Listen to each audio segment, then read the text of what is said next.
Wake up, gamers, cause you're listening to Big Think Dimension with KZ Excellent, I'm optimistic about things.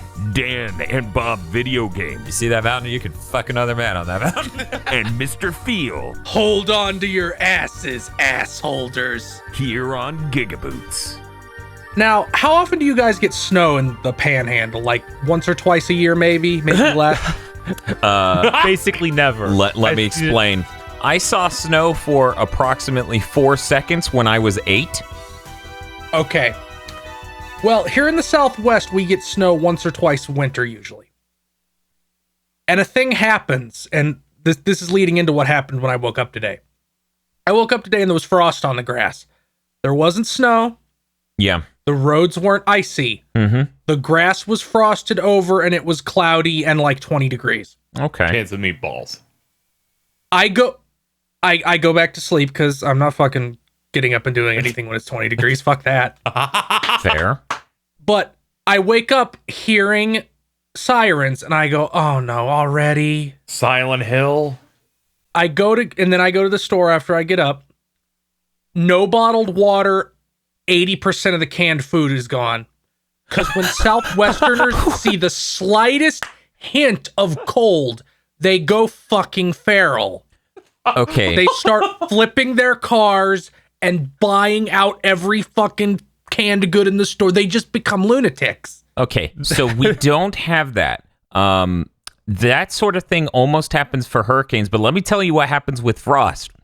What happens when the roads frost over and shit gets dangerous is Floridians go, these fucking Floridians, they don't know how to drive on icy roads. They get in their car and then they wreck. This is how that it goes happens here. every time. That happened a few years ago, where I get a call from my mother and I'm like, well, what's going on? Like, I drove into a ditch. I can't get out.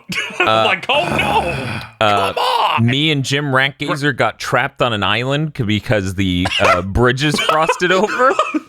Is it Titty Island? Is this like a special episode? No, this was not a special episode. Oh. This was Workplace Island, and Workplace Island decided, Oh, no. even though the weather forecast told them it was going to frost all the roads over, Workplace Island decided Workplace Island didn't give a shit. So when we got sealed on Workplace Island, we went back to Workplace Island and said, you're paying for a fucking hotel room. And then they're like, okay, corporate will pay for our hotel rooms. Hey, since you're here anyways, want to work? And we gave them a fucking look that could have killed. Yeah, no, they're fucking insane around here, to the point of we'll have a hurricane on Florida like we did last year, I think. Yeah. And like they'll have to shut down stores all over the states, but the one in the Panhandle will be like, no, we're fine. It's like, dude, we're getting at least 80-mile-an-hour winds. Absolute best case scenario. House blows by in the background. No, it's fine. Yeah, no, it actually it's been like that. It's pretty fucked up around here. It's the sort of thing that makes you go, man, corporations just don't give a fuck. Yeah, no, they will just have you come in even though there's a category 4 staring down the coastline. They're like, nah, we'll think about it. We'll think about it. We have some time. And it's like, we don't. It's coming here within the next 2 days. We have some You haven't figured time. this out? I watched this movie once. I watched Twister. You can outdrive that. It gets too rough. Just get in your car. Yeah, and the roads will be completely empty. And Yes. see, that's the thing. Every single time these corporations hold people back, like if you guys are ever sitting there being like, why didn't they leave? Every corporation threatens to punish their employees if they leave for a hurricane, and then they don't let them willingly leave once they realize, and I italicize that word, that it's going to be dangerous. They wait until it's too late to actually effectively evacuate. Like, what was it? The local Walmarts last year, they waited until, what was it, the day before, Bob? Yeah, it was like 24 hours at most. 24 hours, and fucking that thing hit us insanely hard. It blew a place within 50 miles of us off the fucking map. That shit's gone. They don't give a fuck. It's just like fucking Deep Impact. Dan and Bob are on a motorcycle running from the wave.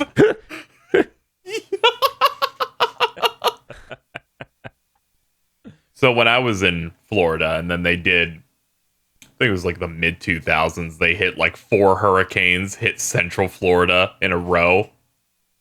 And I remember my dad, who worked at a car dealership, still worked through most of that. And he's like, yeah, they still want me to come in. Maybe people want to buy a car so they can get away from this. I'm like, I mean, that's just really? that's just for Florida. Welcome like, to all right. Florida. Would you like to leave? Yes. It took me a decade to escape. Or maybe it's more like, welcome to Florida, and you hear a shotgun cock. Now get out. And sometimes their sanity check for, oh, should we close our store? Is Walmart in this parking lot closing? It's like, no, Walmart's not closing. Are you crazy? They're also almost the shelter. Yeah. There's no reason that these people at this little, like a strip mall next to Walmart should also be risking their lives. Yeah, it's going to be a glass emporium, and they're like, I don't know if we should close. Let's check Walmart. And it's like, Walmart's Fort Knox, you dipshits. Walmart's bringing down titanium shutters. By the way, I would like to note the Deep Impact analogy, as we're on the motorcycle going away, there's some sort of middle manager for Walmart just yelling after us, it could be fine! It could be fine! As he's eaten by the explosion. In the background, you see all the greeters dying inside the storm.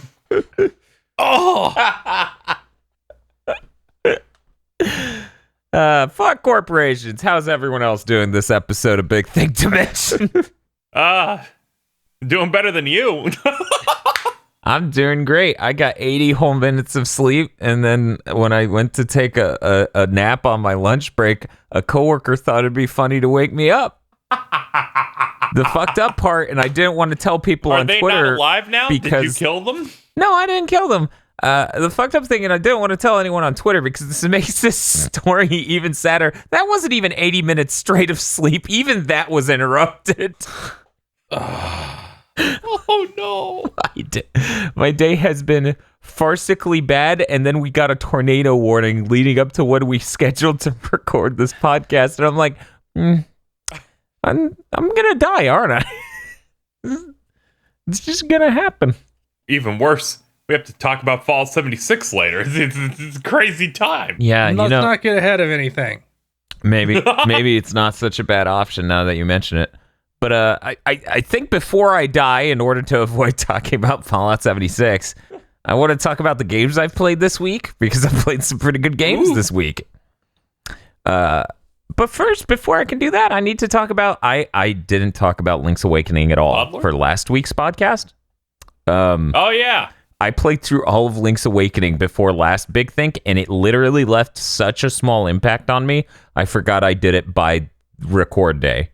If its frame rate was higher, you would have remembered it more. Maybe if it weren't just me constantly sitting here going, I wish I was just playing the original the whole way through, then maybe. Because, oh boy. That's unfortunate. I was kind of worried that would be what it ended up being, especially once I heard about all the performance issues. Yeah, it's basically anytime you go indoors, outdoors, you break a pot indoors, the frame rate drops. I'm not even exaggerating with that last one.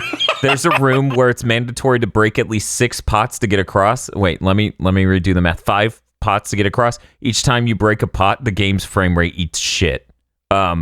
This game's really rough.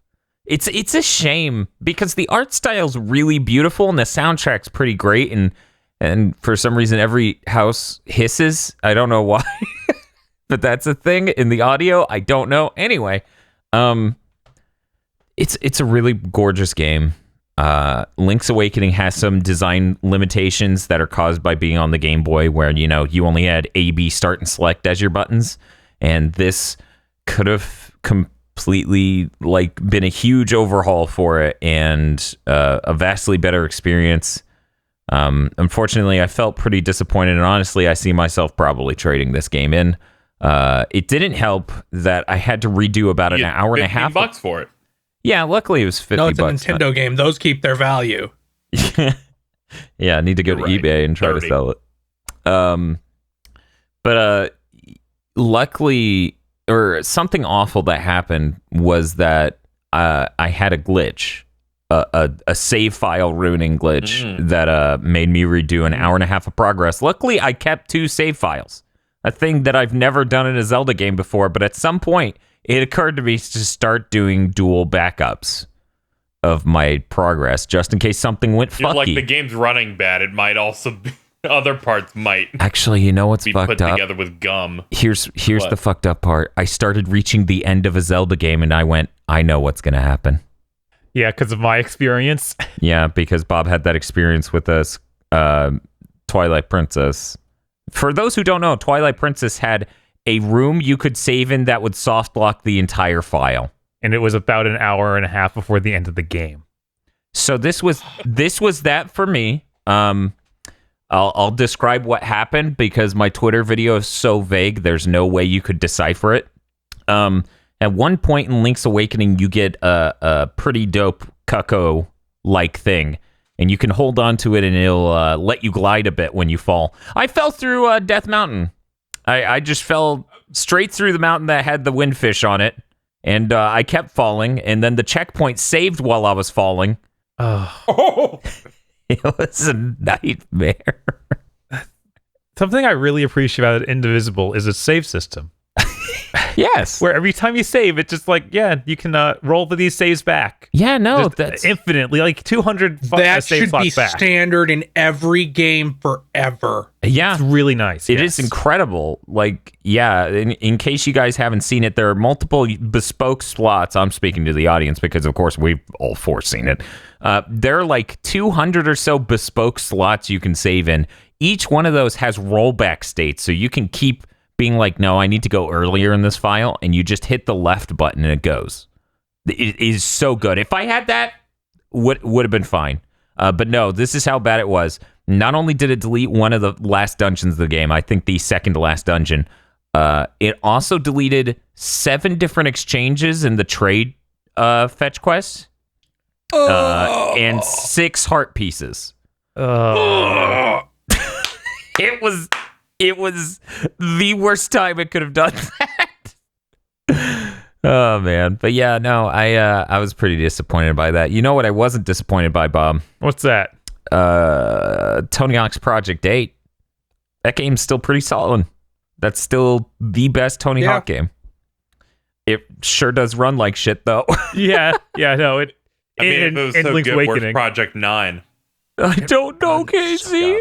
Every night I wake up crying, wondering where Project 9 is.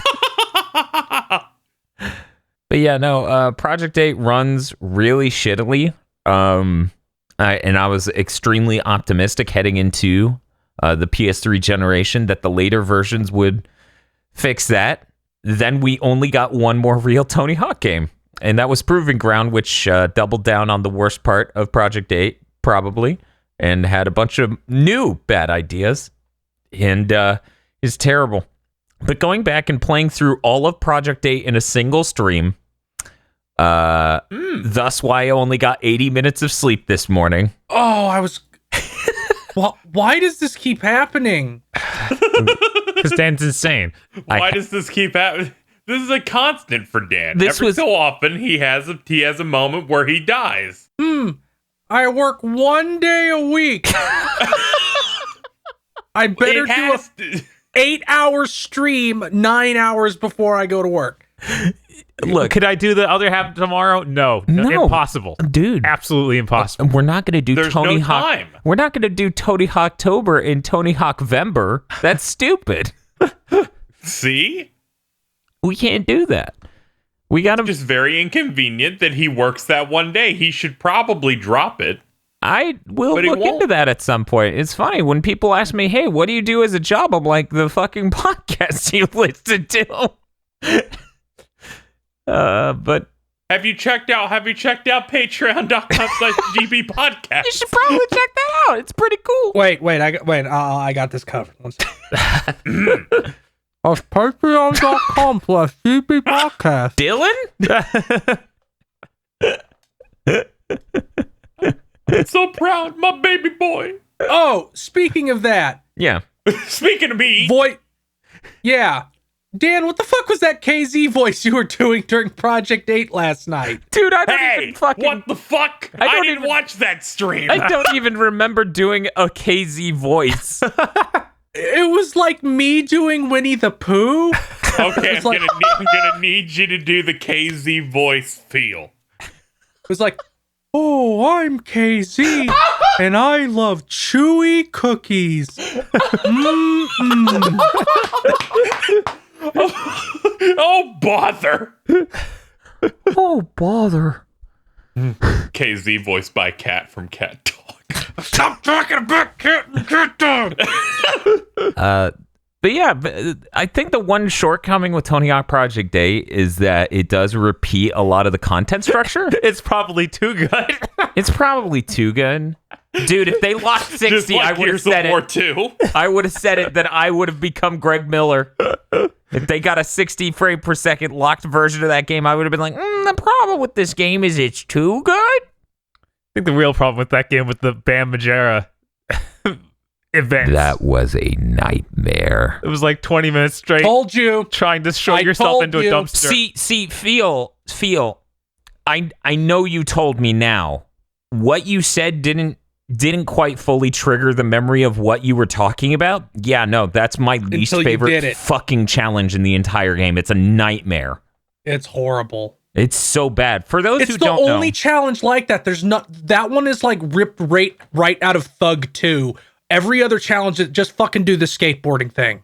yeah, like there's so few that are just you're ragdolling, do dumb shit. But yeah, so this challenge, they set a dumpster in the middle of a giant open area. You need to land your completely limp body in it by leaping off of a tall ass structure, going into a hole, and then shooting off a kicker. It is a nightmare. To the point of eventually the way I got it was getting off my skateboard, jumping all the way down the hole, getting before the point where it makes my body go limp, lining up a shot perfectly, managing my acceleration very delicately, and then just barely pushing the jump button right before it and holding left. And then after, what was that, fucking 40 minutes? I don't know. It was forever. It felt so awful, and it was terrible back in the day. But like outside of that, that game does a really good job of just letting you skate and that being how you get better. Because as you play that game, it's like, hey, you see this mark. This mark means this is a grinding challenge. So you start grinding this, and if you can grind it all the way to the sick line, then you get a 6 score and you get more points or stokens, and you also look better to Tony Hawk. Because the entire goal of Tony Hawk's Project 8 is to be in Tony Hawk's top 8 friends because you want to be on the front page of his MySpace. You'd be in my top 8. Aww. Also Taco Bell. It's just all skateboarding. No doing crimes. No driving a car. So what's the point? No, go collect these 5 things that are anywhere in this giant level. KZ, the point is doing sick flips while slamming dooskies. I do love me a dooski. You don't bank drop onto a police car to blow it up so the dude from falling down can shoot a rocket launcher at a metro station. Right. You don't kill just a truly unacceptable amount of people. I think more people die in the career mode for Tony Hawk American Wasteland than GTA 3. I thought you were going to say Modern Warfare. The final mission, Tony's like, here, take this, okay, mow them down. There's no, okay, jump into this spike pit and Natus spin this statue and don't die. That was a great moment. Uh-huh. Yeah, it was real good. It was real good. But yeah, Project 8's great. I'm not looking forward to finishing off the month today/tomorrow with Proving Grounds / Tony Hawk 5. Oh, God. Holy shit. Here's how bad You Tony make me think that, after this podcast, he's got to go stream Tony Hawk. I'm like, what? No. I don't know, maybe. God. But here's how Bob, bad... you're in charge. Take care of him. Here's how bad the Tony Hawk Project's Pro Skater 5 situation is. Somebody came into the stream while I was playing Project 8, and they went, now, did this come before or after Pro Skater 5? because it looks better in some ways, and it's a fucking PS3 launch title. Ugh. Tony Hawk 5 is on PS4. Robomoto tried, allegedly. Allegedly. Huge allegedly. But you know, the biggest allegedly of all time. But you know, in Project 8, no one's head gets real big. It'd be funny. I edited the Banjo-Tooie supercut in between podcasts, so it's in my mind. Much fun for Mumbo. Mumbo's just everywhere. Back there, just every now and again, he's like, wouldn't it be funny? Rediscovering the origin of the gum bit killed me. I was like, good. Just fucking slipped it in here, just at random. Yeah, no, when I said it, it was way too insane. You just went, bubble and gum. It took me a second to go, this is where we're going, huh?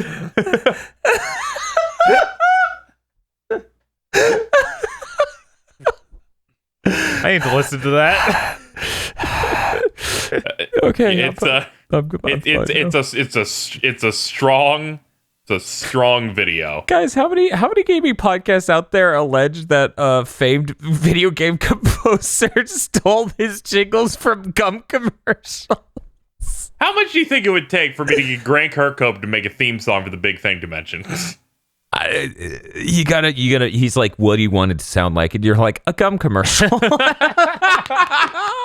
Like usual. Do you have any references for the tone you're looking for? And I just send a fucking gum commercial. You send him a double mint gum commercial. He's like, that's fucking weird. It's that with fart horns.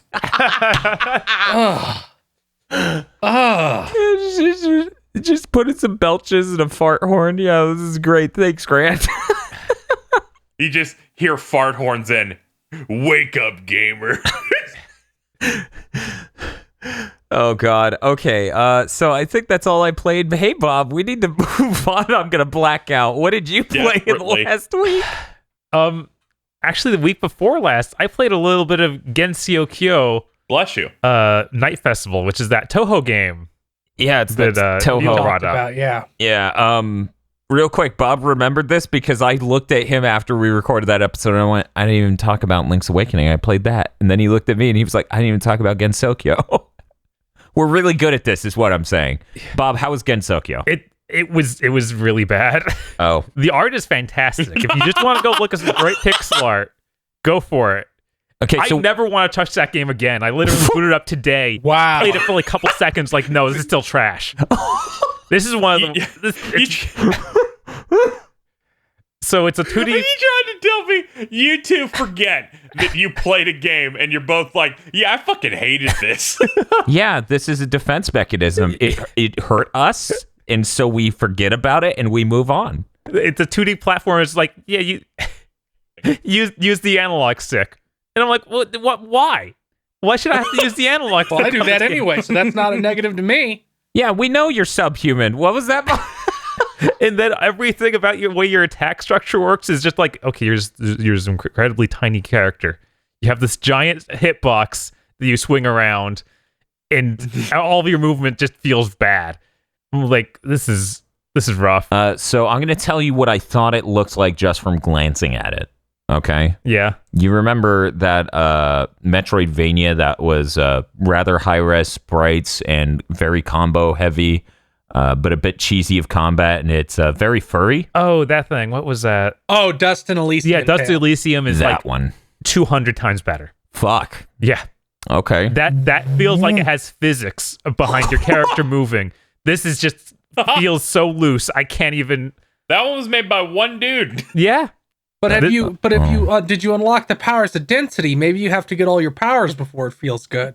Maybe they're all just there. Yeah, maybe, Bob, you're just a floaty waifu blob until you get that, and then you become thick bay, and then the game feels correct. At some point, you get the power where you hold L2 and you like charge up your density, or you hold R2 and you charge up your whatever the other one was. You have these 2 meters. Viscosity. And then it just makes your attacks different. Like one will make your attacks bigger and the other will make your attacks blue. Oh, so it's DMC really Devil big. May Crap? I wish it were even that deep. I don't know. Jesus Christ. I'm like, Yeah, I'm looking at footage. It's just a lot of a tiny sprite going sicko mode and doing Marvel things. No one slipped it in their news, so I'm going to slip it in here, and we're not going to talk about it. Microsoft and Ninja Theory teaming up to solve mental illness with a video game. They could have literally said any other studio, and I'd be like, okay, I'm listening. I mean, Microsoft 343 has some great, like, they make those special controllers for handicapped people. They could do some great things. Ninja Theory, no. Ninja Theory, no. Yeah, no. Ninja Theory, they've made the same game 5 times. No. Ninja Theory is the only company other than FromSoft I feel comfortable saying that about. Because I feel like people say that all the time. They're like, oh, these action games are all the same, like from other companies. But I legitimately feel like Ninja Theory has made the same game 5 times.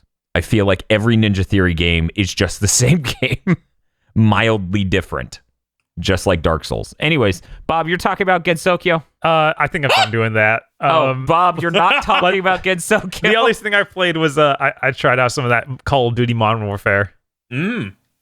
Which I had a lot of fun with the online mode in the beta, so I played a little bit more of that. Still seems fun. Yeah. Until the other day I turned it on. I was like, oh, the servers, I can't connect to them.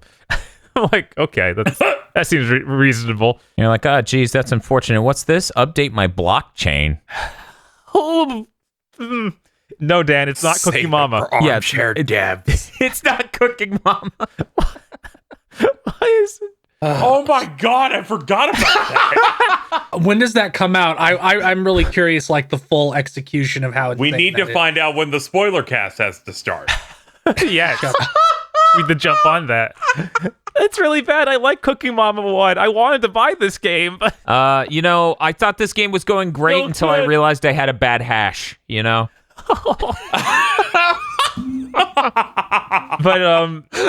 that when the multiplayer went down, I tried the single player, which I hear does terrible things later. I have hardly been paying attention to it, but I'm having fun.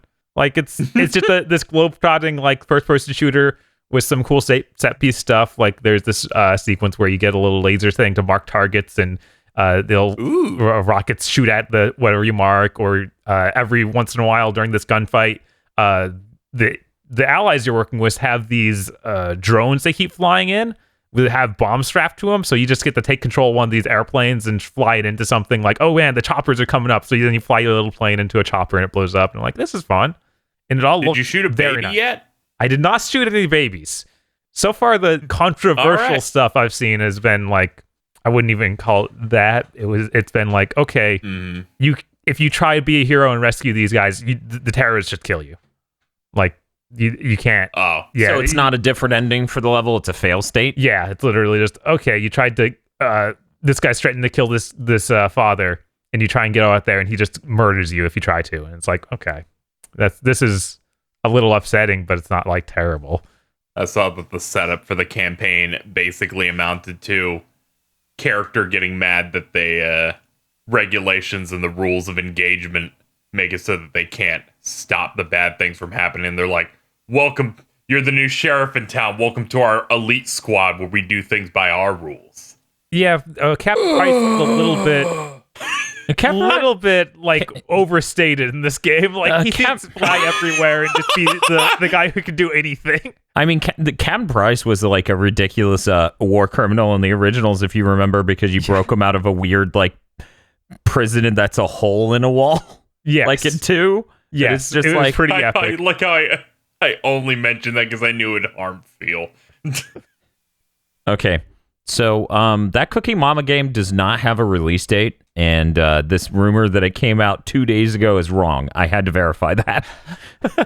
I don't think it's going to come out. I'm going to say that now. This rumor that it came out 2 days ago is a great rumor. The rumor was started in September, so it had listed like what was it, October 25th. So yeah, I had to pull out my Switch after I read that. I was like, oh no, what?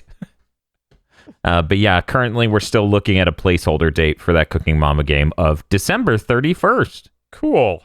Lots of games ship on December 31st. Man, if there's one game that it'll be that. Just because of how bizarre the whole thing is. Fair. Yeah. But yeah, I've been enjoying Modern Warfare. So definitely the best Call of Duty I've played in a very long time. I want to play more of the co-op modes. I got to play a little bit of one mission, but it was like really long, and then we failed near the end, or I have no idea how far into it. And it just took us back to the beginning, and I'm like, not right now. Oh no. Yeah. But it is a thing where, okay, your whole team has to go down to fail. So Right. I was just playing with randos online, so it didn't go great. I really like the Spec Ops mode in Modern Warfare 2. I do want to check out that co-op just to see if they have as good of levels. Yeah, it does not look like it's going to be that hype. Like, it looks like it's going to be pretty decent co-op missions, but it doesn't look like it's going to be. You're telling me as good that me and my best bud aren't going to fucking snow ski down a fucking mountain shooting Uzis at fucking pursuers? I didn't see anything This like sounds that. raw. Yeah, no. Modern Warfare 2's raw. Yeah, that's the best co-op mode I can think of. You know what? Here, I'm going to say Oh no. it's the last good Call of Duty game. SIP. You're like, I'm gonna be a boomer right now, and I'm fucking proud of it. I mean, here's the thing. This isn't I'm old now, so I look back on that. No, it was every year after that I was just like, no, where's Spec Ops? What are you doing?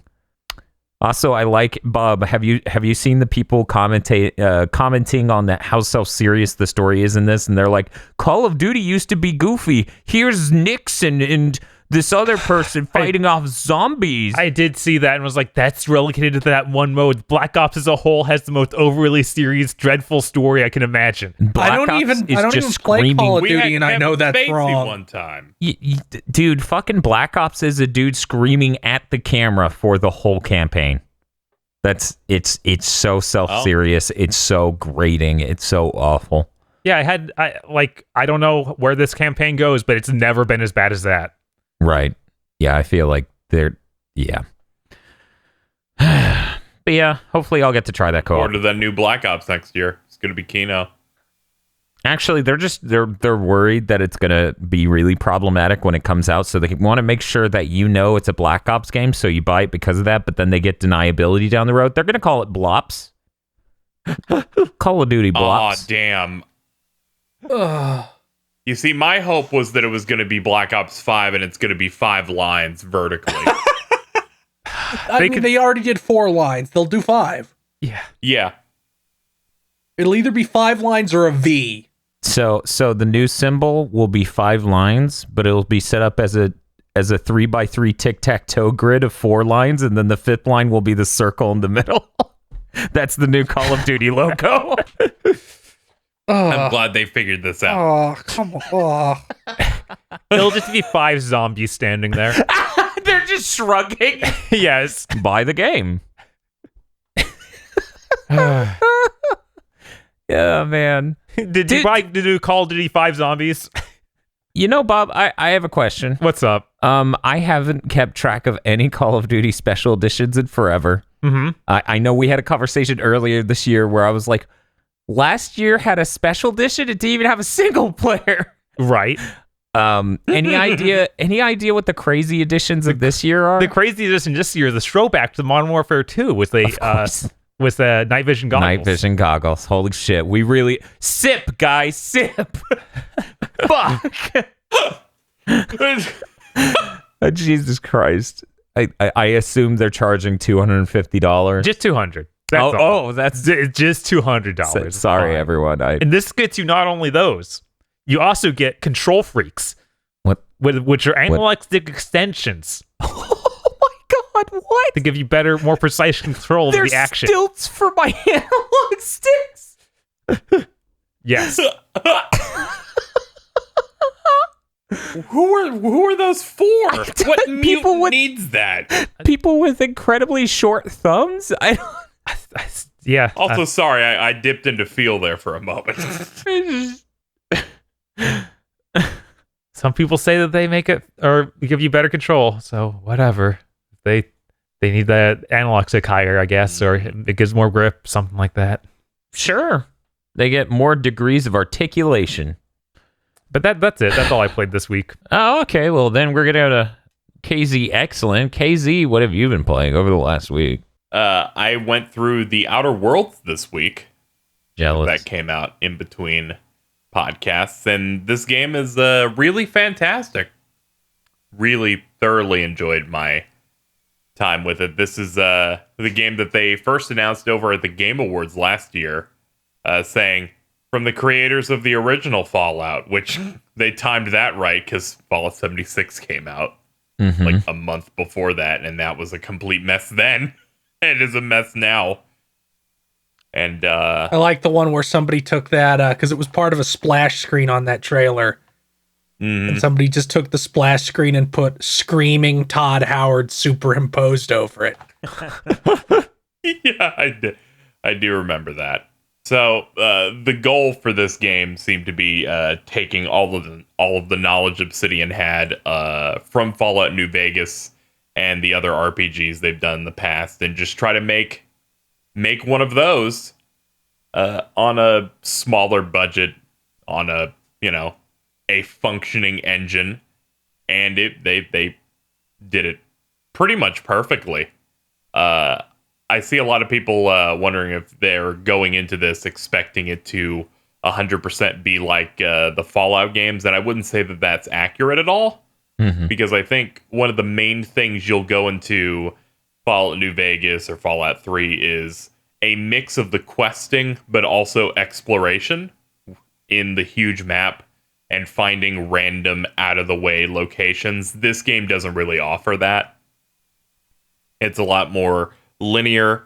The map is split up into a variety of planets, so the overall distance in each location is a lot smaller. And there's not a lot of stuff that you go out of your way to engage with, which works in this game's favor.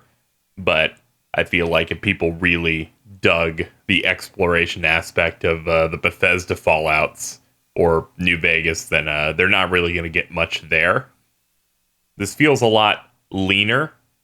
I've seen a lot of people compare it to some stuff like Mass Effect in a way, or KOTOR, in terms of just how it handles stuff. Because just like the other like Obsidian stuff, it's very much focused on like choice. Like you dole out your skills, you can do variety of like intimidation checks, speech checks, stuff like that. And to the point where I've already beaten the game, and I reached the final sequence where you go into what's the last location of the game.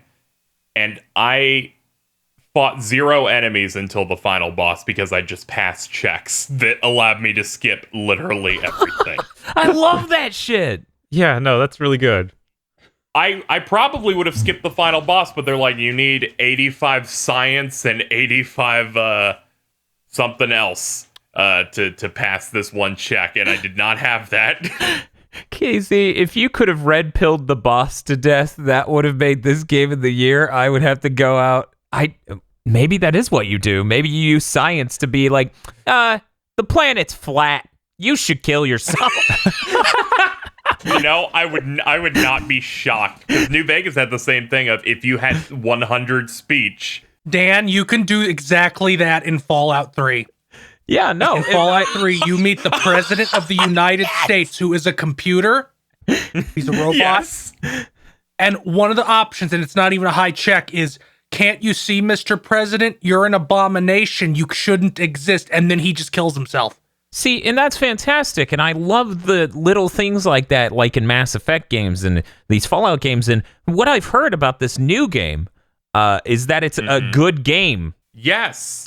Whereas I've played those other games, and they are shambling corpses of video games that run at 20 frames per second and have save file problems. Like, me and Bob tuned into KZ playing this, like, for a bit.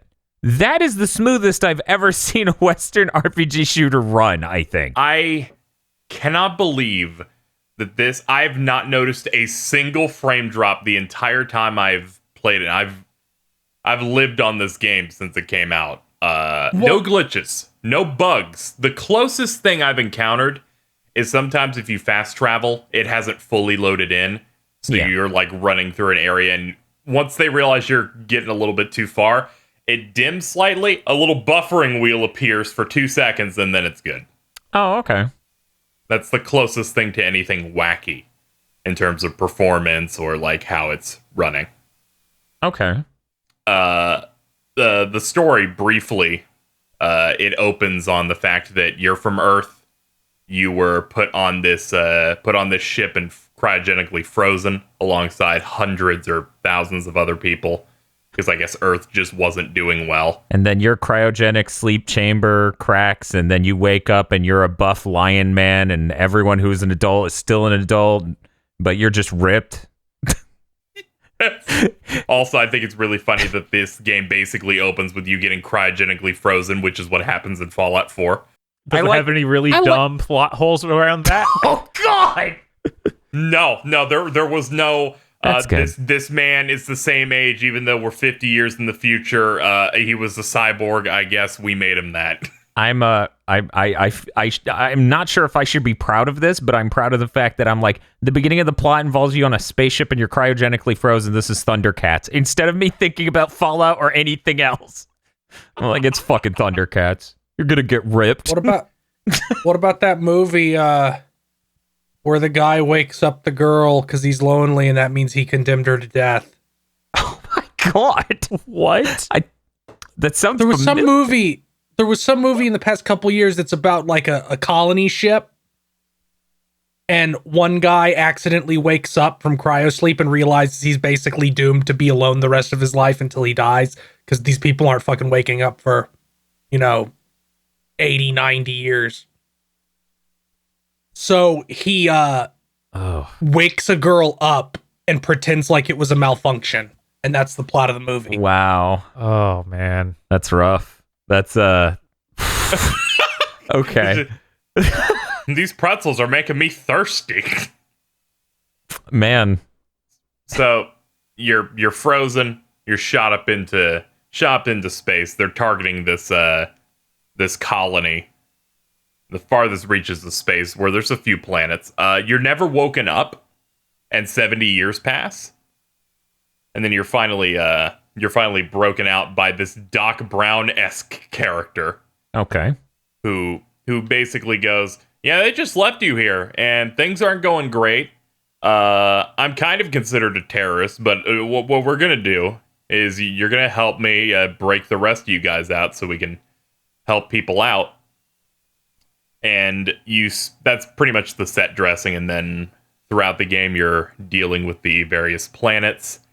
The entire game's world is controlled by corporations who represent the board. And it is one of the bleakest RPGs I've ever played. And is been very good. Bleak in the way that you have situations like in the game, the characters are supposed to buy insurance on their burials. So you throughout your entire life have to pay for the spot that you're going to be buried in when you die. And there's straight up a quest of you need to find these people that haven't paid for that. Or this person going, this dude's a part of my family, and he I had to pay a fine because he killed himself. And then it's like, oh, that's kind of rough. It's like, yeah, I didn't really like him though, and I feel like he went too far with that. And you go, what? It's like, oh, I'm not actually a part of his family. I was just next to him, but since we work in the same company, that counts as family. Oh. Also, the corporation considers the fact that he committed suicide vandalism because he was company property. Yeah. Yeah, that's about as dystopian as it gets. And there's a lot of stuff like that. You talking about being forced to always come in is great because the game's first actual problem in the first location is it's a tuna canning company in which the plague is happening there. And they're like, no, you got to keep working. And they're like, can we have medicine? It's like, no, you're not the best asset to the company. Ugh.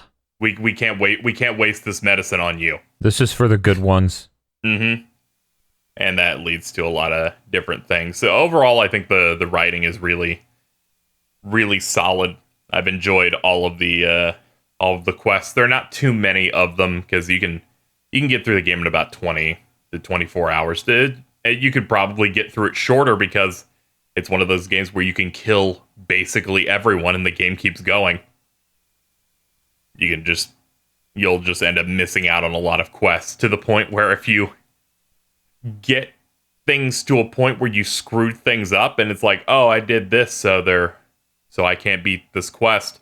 They put it in a section called botched quests because you botched that. You fucked that up. One such example was I transferred power from this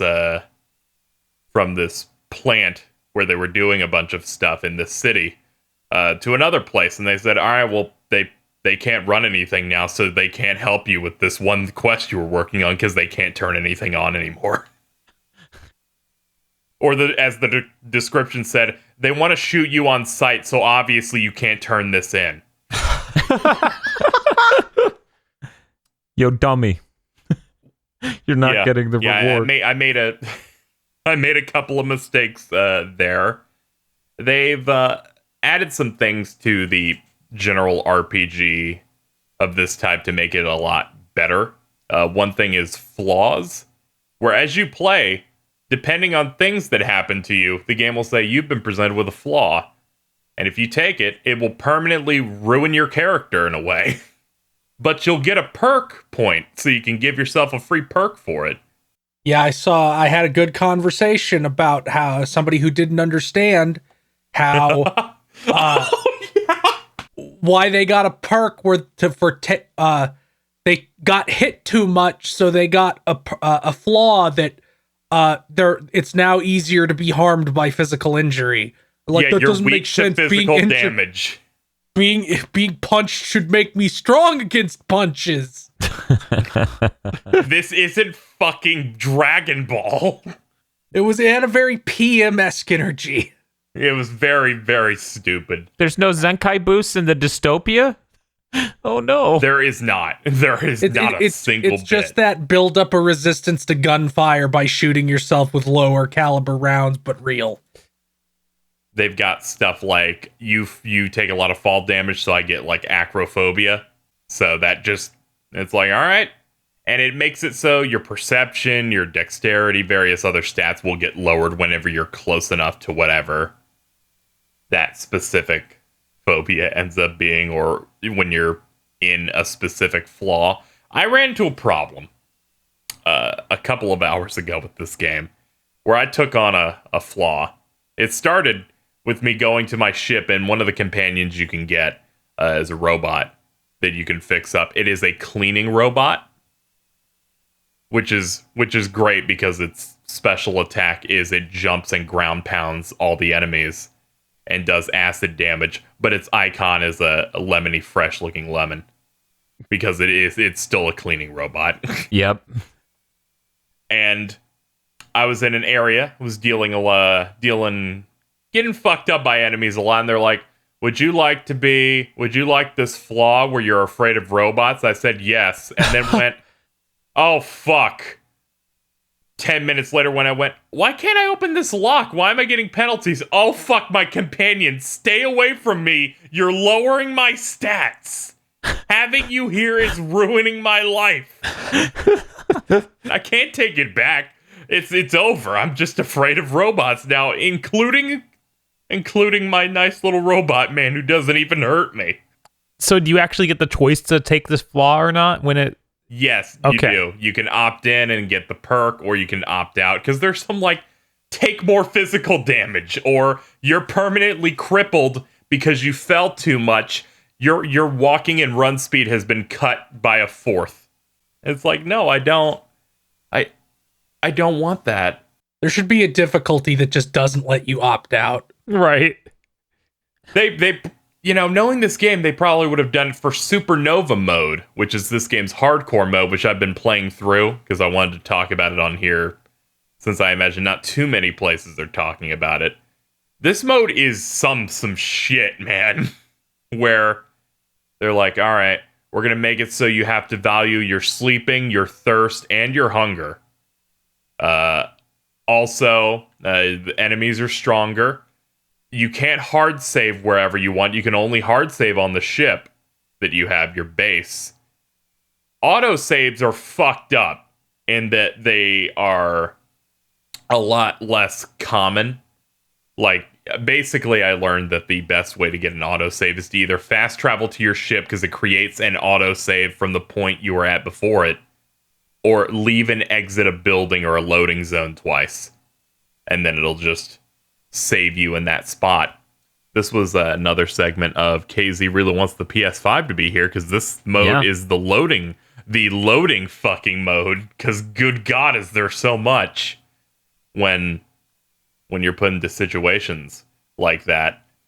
And just this hardcore mode is just incredibly difficult at the start, because one of the big things is if companions die, they're dead forever, and it's so fucking easy for these characters to die. Yeah. I had to change their AI to be passive and stay in the back because Sit your they're ass useful. I'm like, sit out, because each companion has a special attack, and those things do so well. They do a decent amount of damage. Some completely stun a bunch of enemies, so you really need them. So I don't want them dying, and also the companion quests in these games are incredibly good. Oh, okay. Yeah, they might be some of the best ones in the game in general. Definitely. I can't think of any of them that I ended up disliking. But yeah, that's pretty much all I could say about the game. I gotta be honest. This is the most interested I've ever been in one of these. Everything I'm hearing about this would be the one to get into it, because it actually values your time. Yeah, when people say it's like bad that's not a 100-hour RPG, it's like, no, that sounds great. Like somebody's like, yeah, if you're coming into this, and I'm just listening to this sitting at my desk, and they're like, yeah, if you're coming into this expecting one of these like Skyrim-sized adventures or Fallout-sized adventures where it's 60, 80 hours, you're not going to get that. It's a tighter, leaner experience, and it runs a lot better because of it. I stood up erect so hard, my desk exploded into splinters. Yeah, this is a lean 20-hour adventure, and that's what I got from my first run. And I did every companion quest, because there's like 6 companions you can collect throughout the game. I did a large amount of the side quests in it, and I went, this has all been good. It gets to the point, and you can bypass half the game through speech checks, it feels like. One of the mechanics in the game is you will go and you get a little cloaking device. And once you get identification for an area, it makes it so you can go into restricted zones, and a hologram technology will make you take on the appearance of someone who's allowed to be in there, like a guard. And while you're walking through this area, there's a little meter as you walk, and when it runs out, other guards will notice you and say, what the fuck's going on? And every time you can just do an intimidate check saying, fuck off, and then they leave you alone. I just got to the point where I was just stealing everything out of all the rooms. They're like, what are you doing? I'm like, nothing. And then they just walk away, and I'm like, I have 100 pounds worth of soda that I'm just stealing out of your drawers. Oh yes, I saw somebody do that on Twitter in a video where they take a big gun from a desk and a guard runs over and like, what do you think you're doing? They just go, fuck off. And that's it. It's incredible. There's a lot of that stuff in the final area, which is part of why I had an easy time burning through the final section. Also doing an Feel, what's that? What are you doing? Don't worry about it. Keep going. Okay. I completely fucked up a major thing in a quest because I got caught stealing a bottle of vodka that I did one too many, and then the entire town wanted to kill me. And then I had to come back to then maybe broker peace between the two factions. everyone but the quest giver wanted to kill me. I killed everyone around him, which was at least 4 dozen people. He's like, "Hey, what's up? How you doing, man?" And I was like, What the fuck's he supposed to do? yeah, he was very nice about it. I killed him because I felt like at this point we can't broker peace. You made me spend 5 minutes killing everyone. But you know, sometimes it has to happen. But yeah, really good game. Felt great to beat it. And there was an 11-minute supercut of someone narrating every change that happened because of my impact on the game. That felt really great because Fallout 4 burned me pretty hard. Because I was like, can you at least be as good as 3? No? How? But Fallout 4 was so bad. Like, I enjoy 3. How did you make something so much worse? Not even getting into the shitty story. And the story is really shitty. It's just like, when you get to the end of an area, there's a big yellow reward chest because you're a fucking infant baby who can't be trusted to just look around the room the big guy was in. well, yeah, why would I look around there? I killed him. Because it's a fucking dig around in drawers and loot shit game. I'm just fucking kidding. Or the fucking legendary enemies, which are just bullet sponges you kill to get You're making me mad. MMO gear. I'm getting mad. Oh my god. One aspect to the gameplay that's a really, really good thing for these types of RPGs. You'll like spec into stats in these games. Like small guns, big guns, that type of thing in the Fallout games. Obsidian looked and went, you know, some people fuck this shit up and they don't know what kind of weapon they want or what kind of thing they want to invest into. So they put everything into categories. So like guns has like 3 different types of gun skills in it. Science has a few different things. So does like the charisma speech-esque category. And when you level up, you get 10 points. You put it in that category and all those points go into each one. That way you can slowly figure out what you want to do. And once they hit 50, you are then forced to put those points into the individual skills for the remaining 50 points. And it just makes it so that you're able to spend a decent amount of the time playing, figuring out what you actually care about, whether it's normal guns, longer guns, or energy weapons, that type of thing. There's a lot of really good changes to this type of game that they made that just work tremendously well. It's really nice seeing someone come in and having this sort of notion, this thought to do this with this genre. So, like, that's delightful. Yeah. I really do want to check it out. The fact that it's like, hey, this Obsidian game came out and it has no problems with I'm stunned. The biggest surprise of this is that game not yeah, having you were really like, fun. I'm not getting this for like a year because I know it's going to be broken. And turns out, haven't encountered shit. I mean, I'm still not getting it for a year because you'd have to put a gun to my head to make me use the Epic Store. So I'll just enjoy it in a year when it's $20 and has all the DLC. Oh, we can't. I can't play it on PC. I don't have a floppy drive. But I have. Yeah, I gotta play these on. Well. I gotta play these on PC. I can't play. I can't do it on consoles. Also, the gunplay is so much better than Fallout 4. That isn't hard. Yeah, it felt like 3 and 4 weren't even meant to have guns. Fallout 3 and 4, the games where it's designed for you to hit a button and target things in a menu and then shoot.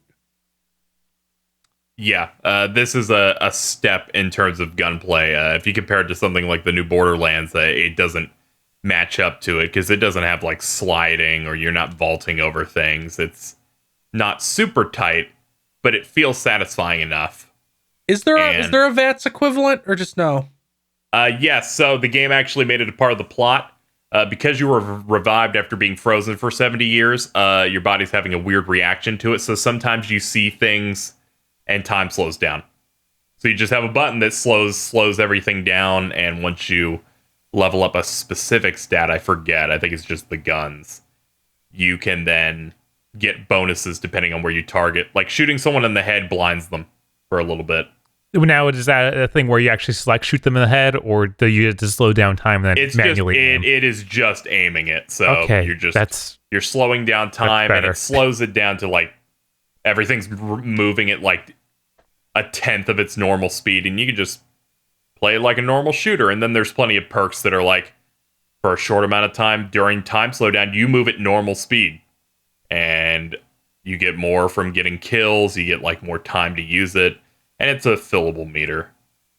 Everything here is just made so incredibly smart. And I'm glad that this game ended up being so fantastic. If Microsoft's smart, they will just make another one. Yeah, no, that seems like a super If fucking obvious thing to Microsoft's do. smart, Because they just bought a company that made a game that I'd argue is like a 9 or a 9.5. they'd be like, here's money. Now make that, but more. Good lord. It's real good. I recommend it. It's on Game Pass. So you can even get that on like PC. On Yeah, Xbox if I played One before the year's up, I'll just be like, here's $1, Microsoft. Dan, I think you have Game Pass for 18 years. You might as well. Yeah, no, I plan on it. I just haven't had time, but pretty soon I'll have a little bit of time. Sometime in the next 18 years, I'll find time. We'll still be doing Mondo Cool. It's okay. No, we'll be in our Bleach podcast by then. What if it's No, both? we'll have finished that. We'll be on to the Fairy Tale podcast. Oh, I fuck fucking you. hate you. I knew it was going to be the Fairy Tale podcast. One, this is not a bit. No, we're not actually doing that. He is just kidding. Oh, you saying this is not a bit made it sound real. And you should have said this is all a the bit. all the other podcasts were bits and became goals. This isn't even a bit. I'm not even giving it that much. That's some shit that crawled out of his mouth. That shit exited the building the wrong way. You know? Chewy. Yeah, that's it. That's it.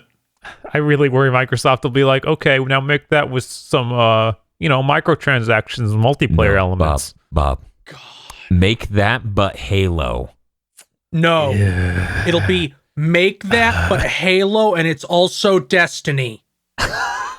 Guys, I just got this good game. Why you gotta ruin my future like this? Oh my god. Because Microsoft wants to put it in a coffin. I'm sorry. Microsoft's like, I wanted. You know, it's like, okay, KZ, I hope you enjoy the next one where instead of you creating an RPG character, you're a Battletoad. Get your dubstep gun. God, I fuck Saints Row 4. Oh, yeah, it did have the dubstep gun. My bad. So, is Bill that... didn't play any games. It's okay. Oh, okay. Well, then we came in actually under. true. I didn't. What? Oh, God. Wow. Wait, what? I mean, oh no, I played more Trails of Cold Steel 3, but I'm gonna wait till I beat it to talk about that. Okay, cool. I'm so happy. I was going to feel bad that I doomed us. Well, that's good. We've just barely avoided our cruel fates. I guess it's time to shamble off to the news really quickly and talk about it so we can end this podcast. Oh, no, I tripped over a pod lord. The pod Yeah, we have lords! to Oh, no! Who my left the toe. pod lords on the ground? Who? What? Do you have an issue with the Baja Men? Okay, now we're actually having this Yes. conversation. Do you what is your issue with the Baja Men? That song was everywhere for 15 years. So is the Big Mac. I don't engage with that either. There's nothing wrong with Who Let the Dogs Out, just like there's nothing wrong with putting 1,000 island dressing on a fucking burger and pretending it's a secret sauce. Hey. Speaking of Who Let the Dogs Out, we got the one song that was prominently featured with the movie. Of course, talking about Snow Dogs with Cuba Gooding Jr. We should watch that. It's pretty good. I feel like KZ's lying right now, but I don't know. I don't think I've watched that movie. I just vaguely remember the Cuba Gooding Jr. liked blue cheese, and he kept saying this dude was his dad, which was weird because the dude was white.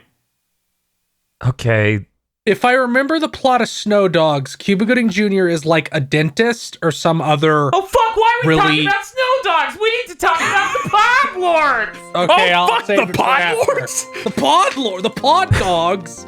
Yes, the Pod Dogs. Pod Dogs such as Denny Richardson, Notgak, Ely Broyles, Dandy Cageford, Jason Lee, skateboarding champion,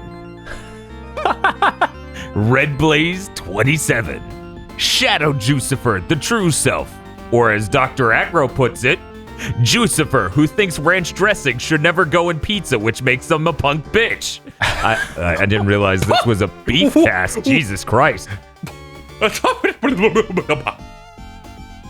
Suzu Shiro, Emperor Zero, Ramicus, Crystal Pen, Sheep Heavenly. That sounds like a thing a premium mattress brand would call one of its models. Not the evolution of a Pokemon.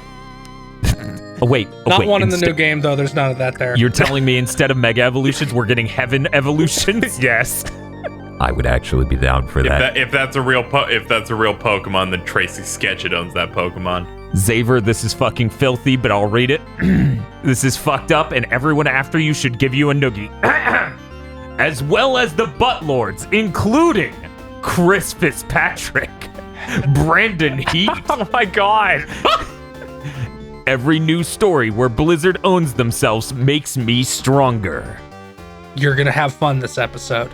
Moon Oh! Muse Entertainment Studio. Wait a second, we're being backed by game devs. We're there, boys. Are they an atmospheric horror adventure? I don't know. Maybe I should ask. Somber Tapestry. You know who might know? Cappy. Mozzarella, the absolute Grandmaster 2+.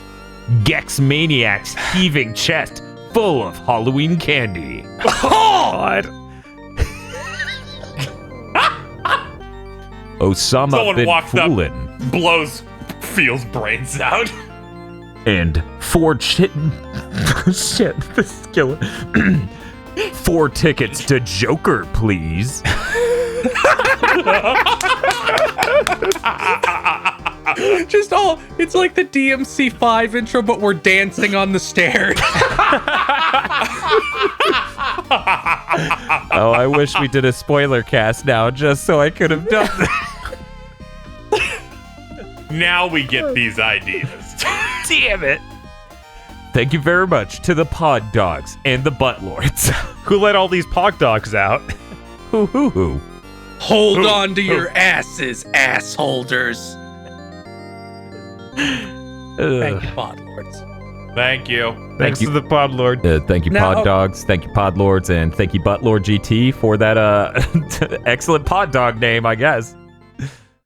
Okay, now firstly, the plot of Snow Dogs. This is important. Cuba Gooding Jr. is like a dentist or some other like white collar, bougie guy. Bougie. And then he's like, "Oh, I never knew my dad. Oh, my dad died. He was this white guy in Alaska." So he goes up to like the funeral. They're like, "Yeah, there's all these dogs. Do you want to like enter the race?" And then he enters the race, and that's the movie. What? What a movie. Yeah, we gotta go watch that sometime. There was some. Make it a bit. I think it was like he was disillusioned with his corporate life, so he decided to race dogs or something. Secondly, Agro is wrong. If you put ranch dressing on pizza, you're a war criminal.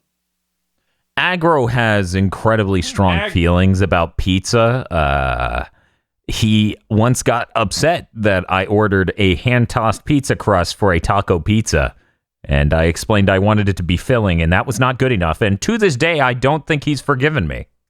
I'm fine with ranch on pizza, just so we know. Just get it out there. Yeah. Yeah.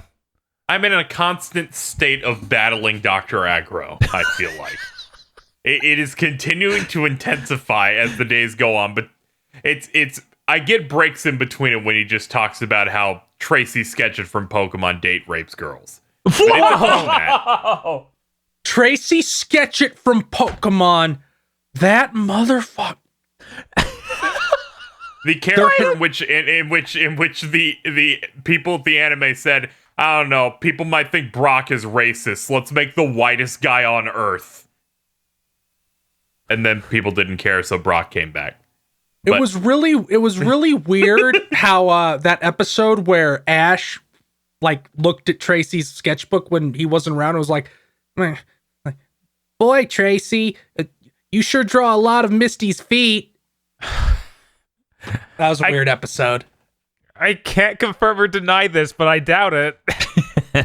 In between these moments, I will have exchanges with Aggro, or I'll say, you know, if I ever do a Dragon Ball Z Kakarot like a Let's Play of some sort, I'll have to have Bird draw me with the Chad Gohan image of him fucking pointing at himself. Aggro's like, saved you the money and time, and it's just, he drew poorly 3D glasses on Gohan, and then above it wrote, my taste in starter Pokemon fucking sucks. And I'm like, God damn you. Must we always meet on this field of battle? Aggro has this thing where he will only use grass type starters, so, you know, any reasonable person will probably disagree with him. Let me explain. Dr. Aggro is a Pokemon fundamentalist. I think he's just a terrorist for my life. We're always meant for each other in that way. He's your Virgil, unfortunately. I'm sorry. He just goes foolishness, but the Yamato's just hanging up on a drone. And then it just drops the Yamato on you. He's like, oh no. We're having a great time. It'd be a shame if Phil had 100% of his news devoted to bad shit. I'm going to go first. Rip the... go ahead, Dan. So I have... Let me put away these tungsten knuckles for now. Oh, thank God. I actually have some pretty awesome news, in my opinion. Somebody came out on Twitter to announce that they are making an Xbox HDMI mod. It's going to tap directly into the console's digital signals, so that way it is a lossless pixel-for-pixel HDMI out for the original Xbox, meaning you can play all of those 720p Xbox games in as good of digital quality as your 360 could, in theory, and countless other things. And people may be wondering, why is this important? There are many games on the original Xbox that do not run on the 360, like Bob. Otogi 2, I think that might be the only one. But there is many reasons I want to play Otogi 2. It's a good game. I like it. It is a good game. And up until the Xbox One back compatibility, there are more reasons to go back. Luckily, Microsoft's doing a lot to alleviate that. But you know what's another great game that you did not consider, Bob? What's that? Steel motherfucking Battalion. Yeah, that's important. And it will never be ported. It will never be ported, because how the hell would you even okay, so here's your original Xbox to USB adapter, so you could use the controller. Yep. Oh yeah, that's the one with the fucking controller that's a nightmare. Yes. It is a thing I've always wanted to do a Let's Play of. And Daisy, the controller's Kino. Thank you. The controller's 3 fucking panels, dude. It's nuts. I mean, it being a nightmare doesn't make it any less Kino. It's a keen nightmare. So I'm super excited for that. They're not done doing the development on that. So that's just a thing off on the horizon. But now that I know that someone's working on it, I'm basically not going to do that Steel Battalion Let's Play until that fucking thing comes out. Hi, I'm Dan. Man, we need to just trash that current Xbox we have and find a good OG Xbox. Oh, absolutely. This thing's we've talked about it before on the podcast. One of the first big things to mention, we posted a picture of our melted Xbox. You mean the Xbox that blocked a fucking anti-tank round? Yes. It was free. Can you believe that? What else? Sony's trying to sell PlayStation View. I imagine this is how bad it is. Most viewers don't know what I'm talking about.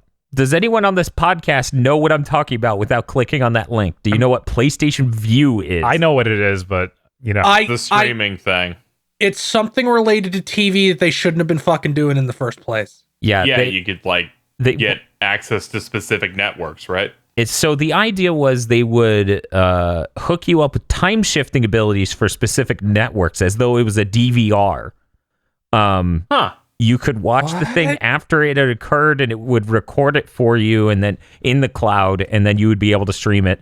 And then eventually it became a lot more sane. Like, it became a bit more, as far as I know from what I've read, it became a lot more humans? normal. Yes, for humans, not made by corporate sorcerers and engineers.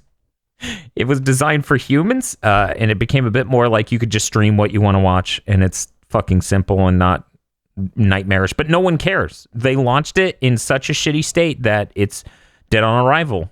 Just kind of like PlayStation Now, where PlayStation Now exists and you can download games now, but people don't know because they started it with streaming. So Sony is not making jack shit for money off of that, and they're desperately looking for someone to buy it. This is how bad it is. Let's see. Sony has approached one potential buyer, according to Ars Technica, sports streaming service Fubo TV, but apparently to no avail. Fubo TV. Exactly. Also, it says here This is more of a Who than Univision. Is this fucking thing that Powers was on? Bob, was that on? I think that was just on the PlayStation Store. You could just download that on the PlayStation Store. As people who watched 2 episodes of Powers, maybe 3, and were like, "This is a nightmare, Eric. Why don't you hate this?" And he's like, "It didn't hurt." Powers. Adding it to the list. You know, do No, it. no. You know what? Make a curse committee list that is just PlayStation content. Man,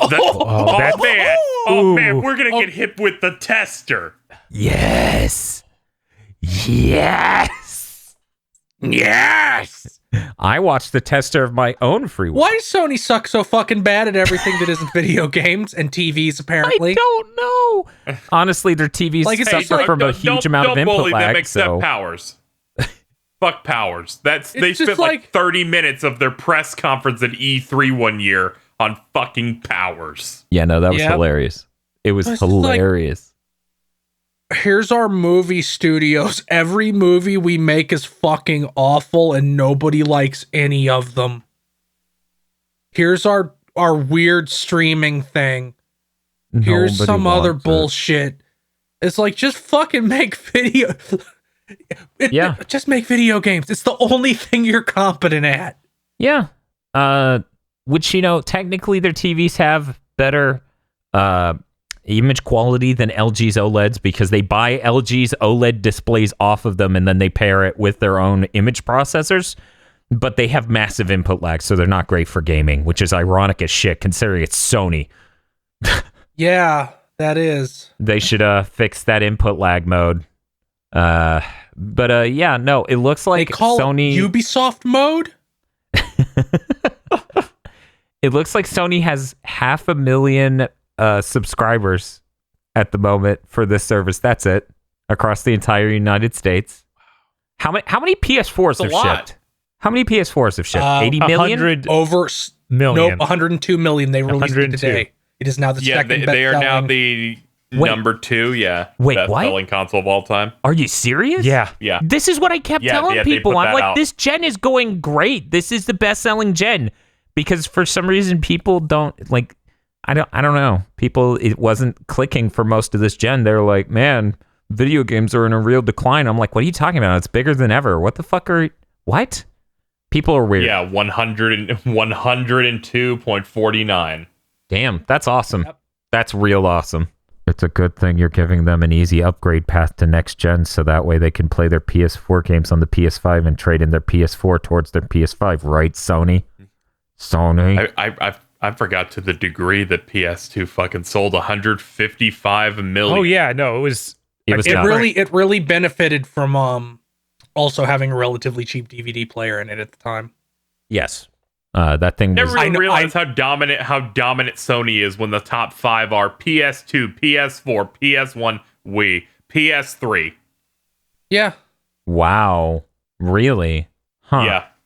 I didn't know. PS3 ended up selling 87.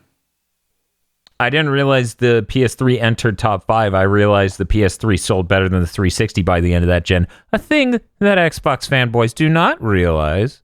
Coo.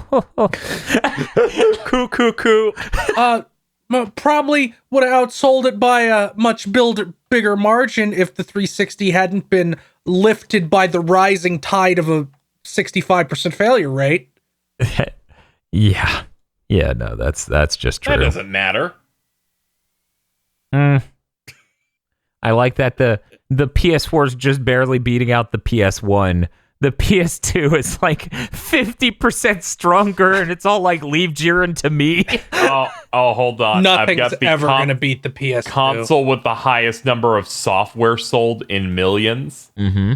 Yeah, okay. Yeah. PS2 And by it just a fuckload. PS2 shoots up hard. DS though. Yeah. No, the DS, DS was a good platform with a lot of. Yeah, the watershed moment. yeah. Tore This ass. is why I always roll my eyes when people go, "Stop bullying the 3DS." No, it sucks. The DS Lite didn't. The 3DS Yeah, the sequel does. to one of the best portables ever. It's like it somehow. Oh, do I want to sign up for this comment? Oh no, I don't. I'm backing down. How about I I'm backing down. intercept your comment? I will make a comment. If I was to Go ahead. assemble a top 10 of my favorite 3DS titles, at least 6 or 7 would be remasters of DS games. I can't. I'm trying to think of 10 3DS titles. I think of what are the games I really liked on here. The DS remakes that added a little bit more. But what about Pokemon? Oh wait, I like the Pokemon games that were on the previous gen more. Okay, yeah, 3DS wasn't very good for me. Kid Icarus Uprising, the only game that shatters your wrists. Please make a Switch port of that. Okay, Make your probably never, comment, but Dan. still. Do it. I think the 3DS is a worse follow-up act than the PS3. Yes. Yeah, that's fair. That's insane. The PS3 is the most shambling mess of a fucking console. Maybe. Both have a similar path Ever? too. Yes. They both kind of like shit their pants a little bit at the start, and then they start getting better. But I think the degree the PS3 got better is so much larger Yeah. than the 3DS, because the 3DS couldn't shake off the fact that it's the 3DS. Yeah. Whew. Yeah, no, it's just a weird thing to say and have to deal with. Don't worry, the Pod Lords will change their names accordingly. Man, could you imagine what the next gen console launch month sounds like on the Podlord segment? I don't even. I'm excited. Yeah, they're talking about the Switch Pro that was released, and it's crazy. Podlords such as I bent my PS5 too hard and the UMD shot out. Dude, were we gonna hear this shit every week? If they somehow make Blu-rays that are better because they're magnetic, man.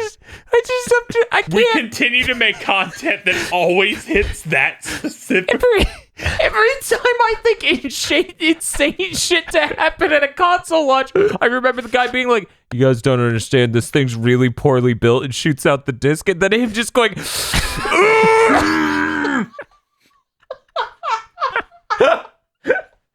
He's just one of those fucking Iron Men that rip phone books in half, and he's trying to do it with the PSP.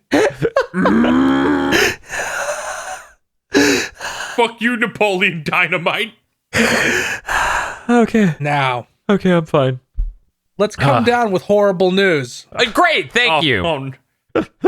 Following up on last week's report about Fallout 76's subscription, Yeah. Uh-huh.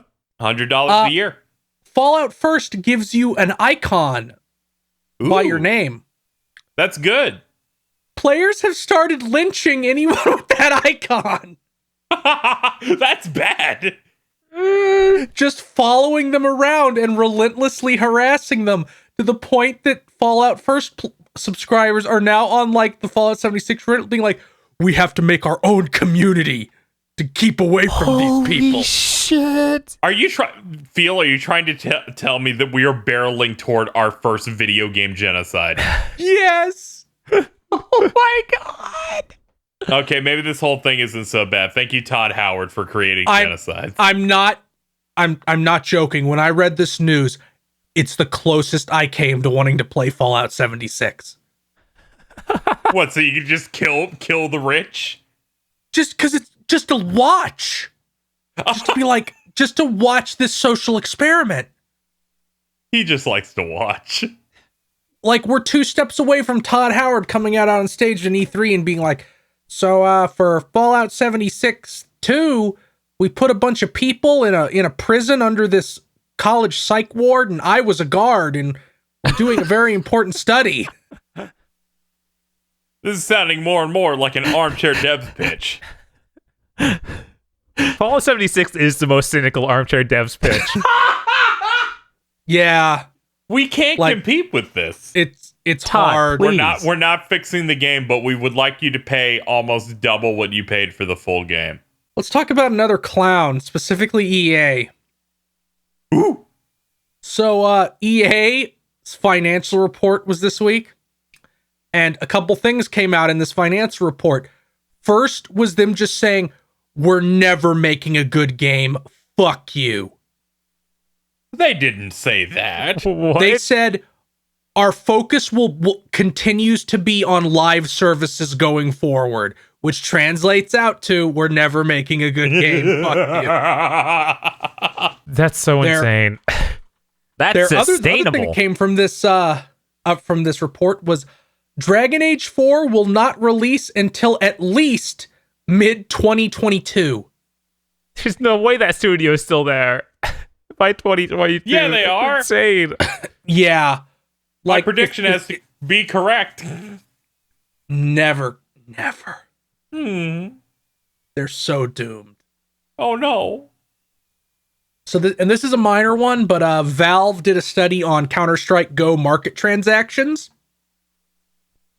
Approaching 100% are actually money laundering or general fraud.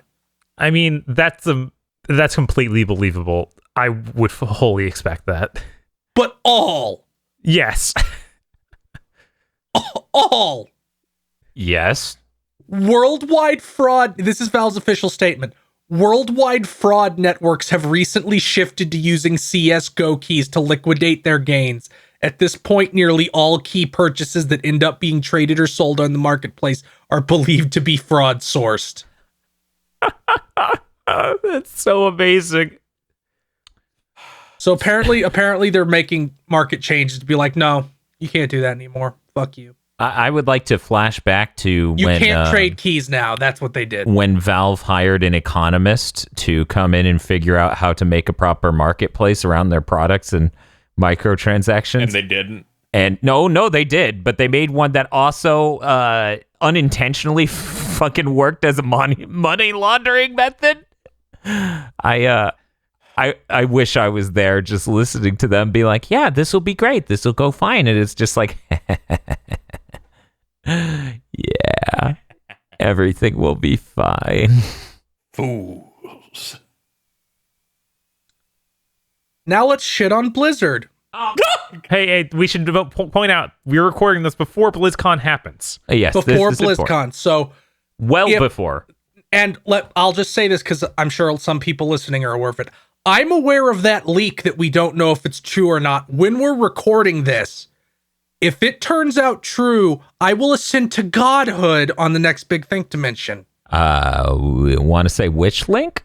Because there's been many. Leak. Yeah. The one. Okay, I'll just reveal it. The one that says the one that says there are clones of McCree, and that's why he has multiple ages.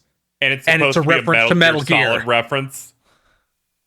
Okay, that was the funniest leak I've ever seen, Dan, because here it lists everything going on with Overwatch. It hits McCree. There's 3 different ages. They're rectifying their lore mistake by saying that they're clones of Soldier 76. The line below it, Reaper is gay. What the thing that killed me about that was like, isn't Soldier 76 not old enough to be like the 100 years old that McCree supposedly was? Yep. Okay. Don't worry about it. We'll go over the whole leak if it's true. Yeah, that whole leak's insane. Because that's the The same one only that's part like, of that makes the only part that makes sense is we're gonna make this game take place after the break-in cinematic trailer, which means Oh, so Overwatch the game is finally going to be out of its flashback arc it's been in since launch, story-wise. Oh, and since this is before I shit on Blizzard for the other thing, Overwatch 2 has been confirmed. It's a PvE thing. We don't know specifics yet. Like, they leaked stuff leading up to BlizzCon. They deliberately leaked it to try and build hype to get them out of the fucking news cycle of them being monsters. Do they even need to build hype? It's like only a few days away. Like, I feel like people are going to watch it anyway. They need to get as far away from that news cycle as fast as they can. Without saying anything. Or trying to vend it in any way. Yeah, like that new hero got leaked, and like screens of the heroes with their different skills you can pour stuff into. Personally, I doubt that it is an intentional leak, just because it is like, oh, this got out because they sent out too much around to ESPN. It's like, yeah, if you're doing esports stuff, I doubt that ESPN has the most solid lockdown on reveals. Yeah. No, they accidentally, some of it came from them like posting stuff on the store and then going, oh, wait, no, and taking it down. Stuff like the art of Diablo 4 and the art of Overwatch 2. Yeah, that's definitely like a oopsie whoopsie. They're like, oh man, if only we kept that May statue up here, we would have remembered. But, you know, tragic. I'm very interested in seeing what this Overwatch 2 thing is. Yeah, they really need to dig themselves out of that hole. Approach the China thing I still think they're shitty, but I will consume the product if the product looks cool. Well, luckily you won't have to give them any money because Overwatch 2 will probably just be a mode of Overwatch. I wouldn't be surprised if they roll that into it or something. I can't imagine. We'll wait and see. I wouldn't be surprised, but my expectation is 60 bones. That would be insane. That's my expectation too. That's what I expect as well. My expectation is 60 bones, but you can roll in all of your cosmetics from the first game.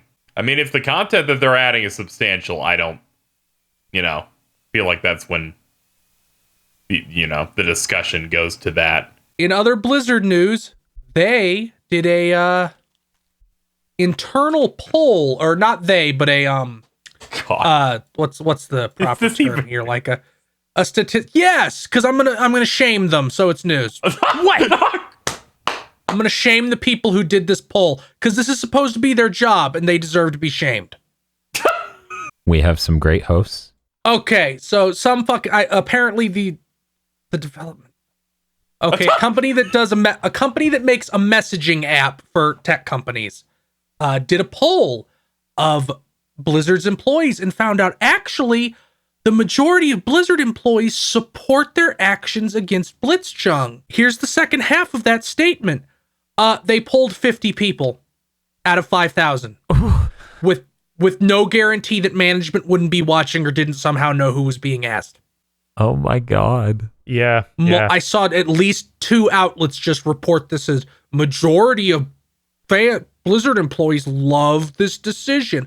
They then elaborate in the article, but that's still a shitty headline.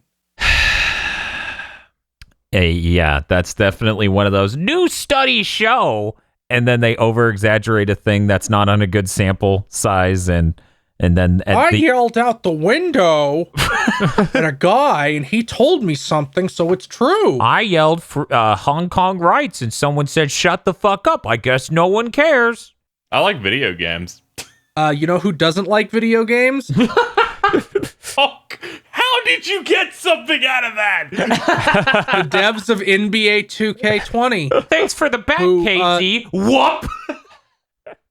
Who have decided, what our game needs other than outright gambling that is just so blatant and revolting. I'm surprised we're not being attacked by other publishers for giving up the game. Unskippable ads in the middle of your fucking $60 game. What? Apparently 2K19 also had these, but they're back in 2K20. The people keep putting up with this is amazing. Yeah. It's so fucking revolting. Just, this one is the worst. Like, a YouTuber, a fairly big YouTuber, I won't name drop them, but did like a poll of his audience, like, what's the worst game of this decade? And I was like, you have games on here like Battlefront 2 entirely because of their microtransactions. Have you never seen any sports game? We're approaching where it stopped being a game and starts being a protection racket. All right, now I know NBA 2K is doing a lot of bad shit, but they have other games in your lineup you can enjoy, like the WWE game. Yeah, that's a real video game. The game that got like a 4 from IGN. All Holy these shit. fucking How did yearly it- games. Like fucking 4. What does it have to It's be to broken. get a 3? It's the broken. disc melted in my hands. Yeah. Yes. They It has- sent me it a has to- nougat-filled chocolate disc. 3. I mean, It that- actually that- harms them physically. I guess something that just doesn't fucking boot.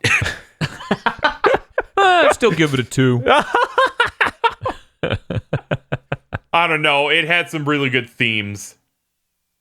I like the box. Now- I'm This- talking about I'm the not box, going to- of course, because the thing doesn't boot. I'm not going to talk about this too much because this is one of those developing stories where we don't know entirely what the fuck is going on.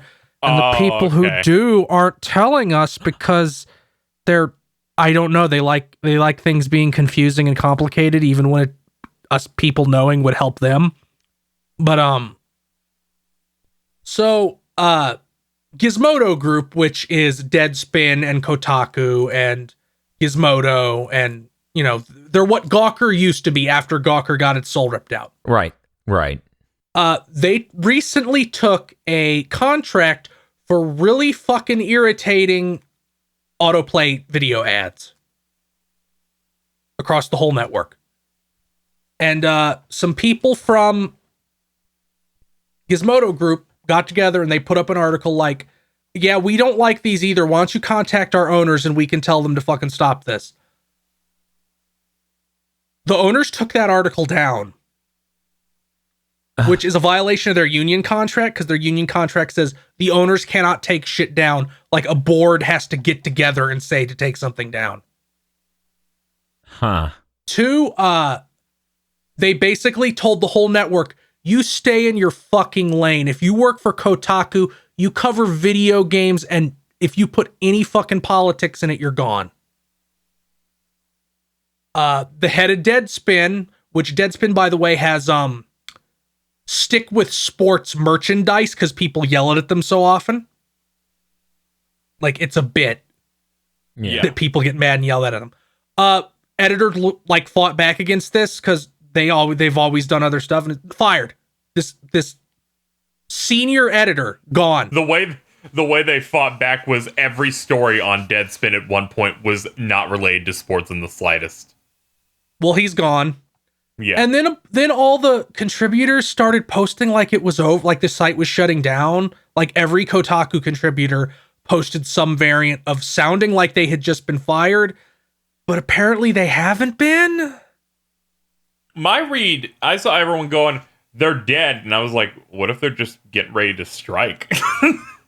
Well, multiple of them posted things like, it's been real, I loved working here, and nothing will ever change that, and other shit like that, which if you read it, sounds like they were all just fired. Yeah, it's very, very strange, because then there are other people saying, our site's not going down. It's like, feel like they it's lost not track going of down what right. they were supposed to say. I think their site is going to go down within the next couple months. I think the ownership is going to shut this shit down. If you don't know, after Hulk Hogan's lawsuit against Gawker got sold to Univision. Is And that then like Telemundo? Yeah, Yes. something. It's a sort of. Yes. Oh, No. All right. It is. And then Raw. Univision sold them to a investment firm for a lot less than they bought them. I think the number that eventually leaked was like 40 million, which is less than a third of what Univision bought them for like 2 years later.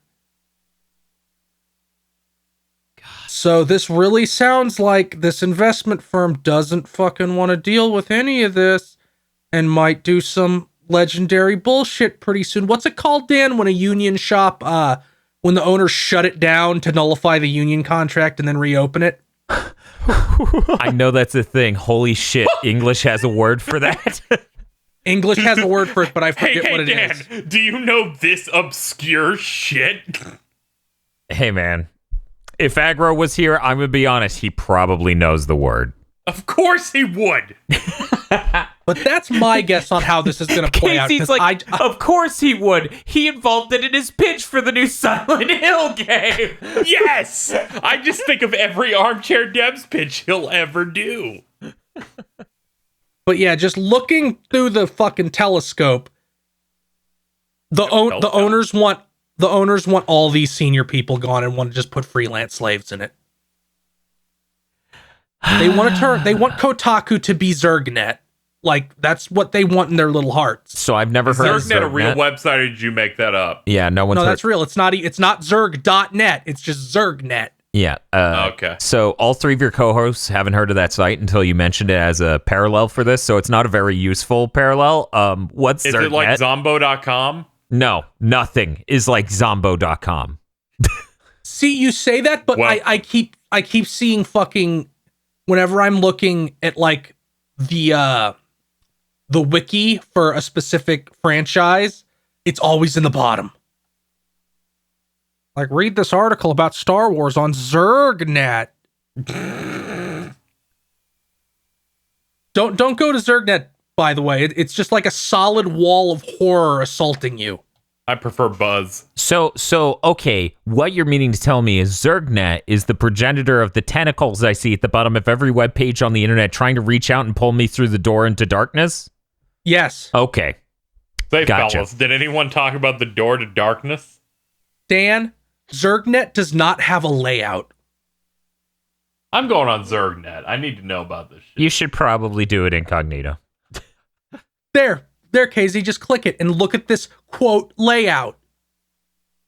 Zergnet.com. Oh, God! Yeah. This is just this is like the collection of ads that appear at the bottom of pirated anime websites. Yep. Where it's like, I'm just trying to watch an episode of Naruto, and below it is some girl's armpit Yep. with like a weird virus on it. Yeah, huh? So this is an incredibly complicated topic, and my gut It is. feeling is not exactly nuanced. My gut feeling is maybe full of a little bit of spite and a little bit of the feeling that this was coming a I bit. know exactly what this is. So I don't want to engage with my gut feeling on this podcast. Just wait until the shoe drops eventually, and then you can. Wait until they're dead to speak ill of them. I'm not gonna speak. Fuck it. I speak ill of the dead all the time. Anyway, Yeah.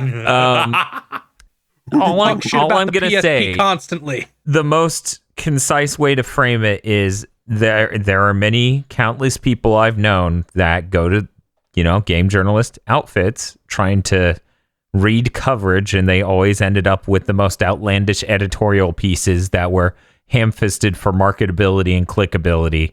And sometimes maybe people just want to read about a game, and so part of me doesn't really feel bad. Yeah, it's kind of like that situation of nothing of value was lost. It was clickbait articles for the last 5 years. Yeah. Now that's not true. I'm sure if I go to Kotaku right now, Okay, let's do I'm it. sure something. Sure, there's not going to be articles about how sexy such and such character is and if that's good or bad. What if World War II tanks, but also mechs? That Okay, is fuck it. Casey isn't even paraphrasing. He read that verbatim. Holy Let's shit. move on. We have to escape this dark place. Okay, sure. I have some more news. I have good news. I didn't write it down, but it's really nice news. I think that's great to talk about right now. Sure. Okay. You have no news. No. I didn't write it down. It was secret happy news that I could resort to at any moment. Okay? Secret happy news. Yeah. No, this is good news. Here, I'm even going to post a link in the Big Think dimension. Other people are just going to have to Google this shit. Dan has to go back to the thing dimension. There we go. There is an NBA Jam book that just came out. It is $5 on Amazon. It is about the development of the hit 1993 game. Super interested in reading that. Boss fight books. Yeah, I've seen their stuff before. Yeah, I'm pretty interested in that. I haven't read it yet. I intend to pick that up because, pretty interesting story, I feel. Like, that thing was a huge hit back then, and I think this will be interesting, much like the Tony Hawk Pro Skater book I bought somewhat recently. Just thought I would bring that up because this series of books are really cool. Interesting. Yeah. Where they, they get a different author each time, and then they, talk about a specific game. Mm-hmm. So it's like you have one for Katamari, Final Fantasy V. I almost got the one for Kingdom Hearts 2. They did one for that. And they usually are completely different subjects within the game too. So that's neat. Yeah. They also have that real minimalist cover to them, which is neat. I appreciate that. I appreciate deep dives on video games. I appreciate gaming journalism. So I just thought I would talk about this book. Now then, Bob, do you have some news? Sure. I'm going to do the Nioh news first. I like that more. Okay. We got a new Path of Nioh game? No. Oh. Nioh 2. Mega Smith. We finally got a date for it. It comes out March 13th, 2020. Oh. But the beta starts, the open beta starts at the end of this week. First fucking quarter. Yeah, everything's just there. Just a death realm. It goes for 10 days, so November 1st and November 10th for the beta. The beta is going to have some cool stuff. It's got a new weapon called the Switchglaive. You can see it in the trailer for a second. That? It looks like it might be a scythe that flips in and out. So I was like, that could be cool. Yeah, that's pretty cool sound. Okay, that's raw. That's a good raw concept. That's like a ruby weapon. It is like a ruby weapon. Thank you, Casey. If you have save data from Nioh 1, you can play as the hero from that, William. He's like one of those. William's raw. He's like, I'm going to slice a potato and kill some yomis. And the character creation contest they're holding for this is you can submit your custom created character because they give you access to the full character creator in this beta. And if your character gets picked, you get in the credits and you get your character is one of the presets in the final game. Dude, that's awesome. Yeah. I can't wait until it's preset. Fuck man. Maybe you don't get to name them. They are very specific about your name in the credits has to be something that's acceptable to put in the credits. Fuck man. Bob Video Games. Right next to Boris Johnson. The other piece of news I got here, EA and Valve are teaming up. They're going to have EA games. This one is weird. Did EA just go we're tired of not selling games on PC? That's so, kind of what so it feels Bob, like. what's the news? Let's finish delivering it before commentating. EA and Valve are teaming up. EA games are going to be showing up on Steam now. The first game that's going to do this is Jedi Fallen Order. Nice. And they say that the single-player games, they give specific examples of Sims 4 and Unravel 2 are coming in the next few months. And then multiplayer games are coming next year, like Battlefield 5, Apex Legends, and FIFA. We'll see. Number one. Did not mention that Need for Speed game. That game's a launch trailer came out for it. Huh. Oh. Well, that's coming out a week before Star Wars, so who cares? Yeah. It's gonna sell nothing. I mean, even EA's burying this shit. Yeah, they didn't even bring it to E3. They just announced it some random day in August, and it was coming out a couple months later. They don't care. It's a service game. It'll be great. I had a theory as to how this came to be, where EA's thinking, we've gotten as far as we can get with Origin, and we really want the Star Wars game to do well. And then they went to Epic and said, we want to do this where we put your games up on here and you do the EA access wrapper and the Origin thing into your service. And Epic went, we can't do that. That'll break our client.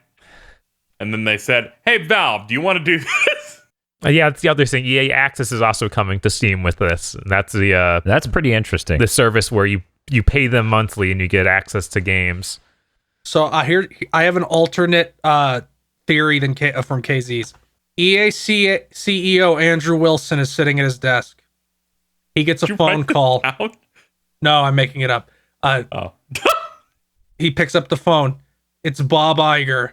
Bob Iger says, Andrew, if that Star Wars game doesn't sell enough, I'm going to break your legs. And Andrew Wilson goes, well, better get as many PC sales as we can then. Call Valve.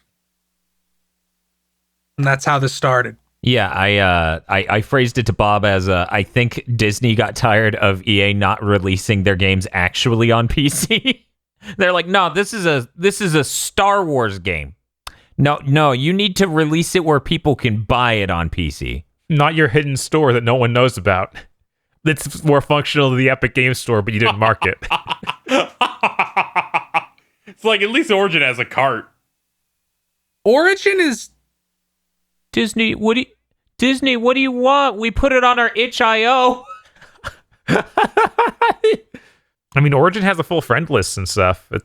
It's a functional service. Yeah, I thought Origin was doing fine, which is why this is kind of weird to me. I assume that they must just have been like, whatever.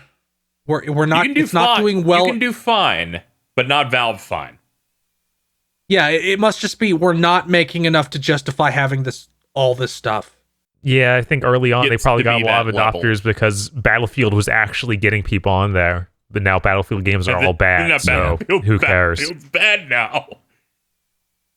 They're like, we could make so much more that it doesn't matter that Valve takes a 30% cut on games. Yeah. Mass Effect 3 and Dragon Age Inquisition also pulled a lot of people to Origin just to play those. And then it's like, we're just going to take this company out back and shoot it. It's okay. In a couple of years, I'll be playing a wonderful Dragon Age game made by BioWare. Yeah. Couple means two. You are not doing that in 2021.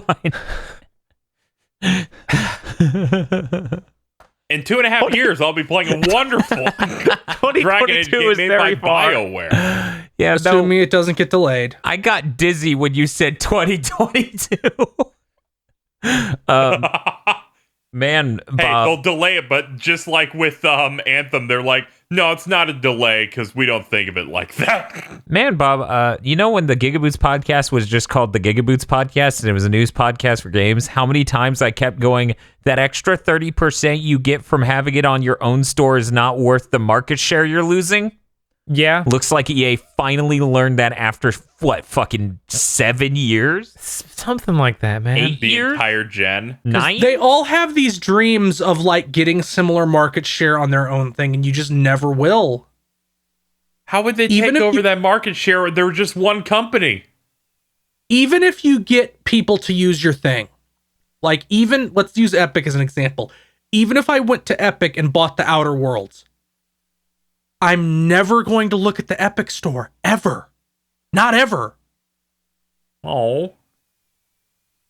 I'm going to open their thing, go to the Outer Worlds, and hit play. But what if you want to like use the store and you add your friends and then you use their gift system and their inventory system to trade items? I don't do any of that on Steam. I know, I just wanted to make up things that the Epic Store doesn't have. And it's the same thing with Origin. Even the people they got for those other things aren't like using Epic. I'm not using Origin as like as a storefront. I don't think that EA even tried to get other stores, like other games. I can't think of anything other than an EA game on Origin. I think it has other stuff. Does it? It did at one point in time. I don't know if it does. Yeah, it did at anymore. one point in time. Let me just load up. Oh, they Yeah. started doing that in March of 2018. Yeah, they do have. They have some non-EA games, but not many, and not big ones. Oh, not big. They have Darksiders 3. That's a What? good game. We've talked about it. Mashed potatoes. Oh, they have Final Fantasy 15. That's Yeah! weird. Did anyone buy them Without on the the service? Steam Workshop, no. But yeah, they don't have a ton of stuff. Like you couldn't use this instead of Steam, which I feel like is the point a lot of these are missing. Well, it's good that it's making its way to Steam so that people can enjoy that Star Wars game that shockingly has a lightsaber in it. Yeah, first it has a lightsaber in it. Now it's on Steam. Jesus Christ, could this be any more predictable? Man. Now, KZ, tell me a story of a funny future involving Epic and Death Stranding. Death Stranding, a week and a half before launch, announced that it's also coming to PC in early summer of 2020. Published by 505 Games. 505 Games doing a lot of stuff. They published Control for PC at least, and that made it onto the Epic store. So I feel like Epic is going to pay $60 million to get it exclusive for 2 weeks. One, it'll be more than $60 million. God. For 2 weeks? Yeah. Two, they're bad with money. They're going to pay off the entire budget of this game. Yeah. Yeah, I think the weird part of this story is this 505 Games. Yeah. Wonder how that apparently, this Money. Kojima just said this before the game was even named. Like, yeah, this is also going to be on PC. It's not Sony exclusive. That's why I mentioned a couple of months ago when we were talking about how they removed the exclusivity only on PlayStation stuff. I was like, didn't they, when this was announced, make the language imply that this was going to be console exclusive or there might be a PC thing? And yeah, it's just... Yeah. That was the deal. Yeah, that was the deal, but it got really weird when they started using like Sony's engine tech. That's when it was like, well, have the terms changed?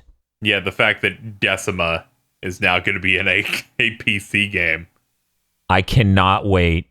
Bob, What's up? what if that thing runs like shit on PC somehow? There's a strong possibility. That's probably why it's another 6 months of dev time to figure out how to get that engine running on PC. Also, I'd like to know, And here- 505 published Bloodstain for the record. So that's one game they published that didn't have an Epic exclusive. Right. Didn't Epic try to get it and they told him to fuck off? Did I make that up? No, that's... What game was that, Bob?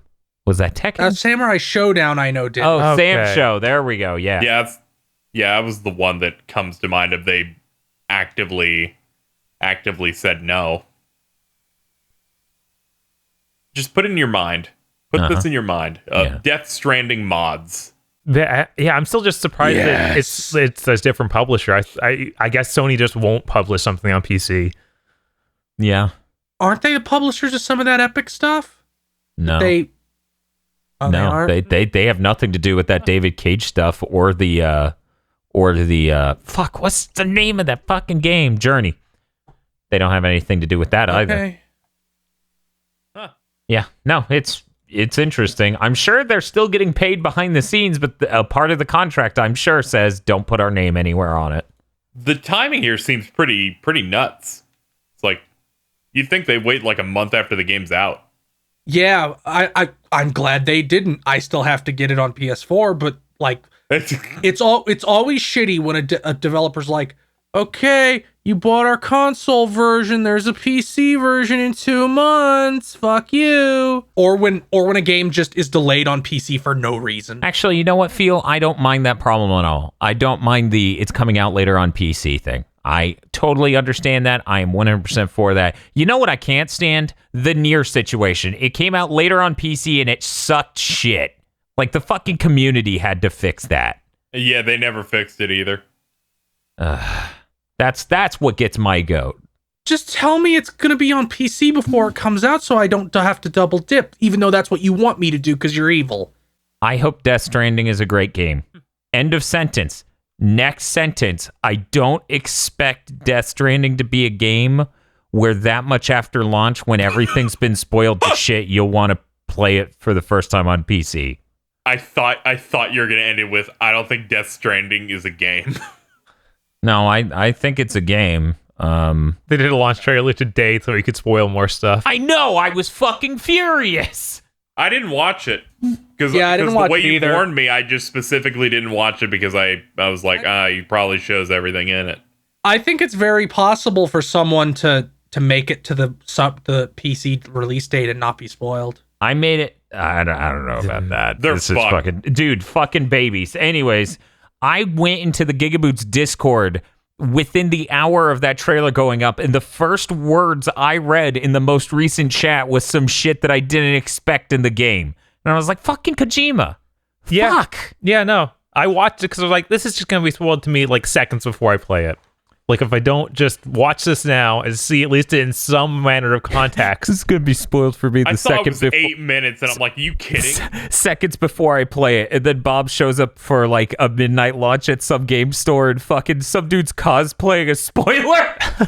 It's like, I don't need to see this. It's going to be 8 minutes long. He's going to show everything, or even if he doesn't, and they'll show the logo, and then there'll be another minute, and it's just going to be, surprise, here's everything and everything.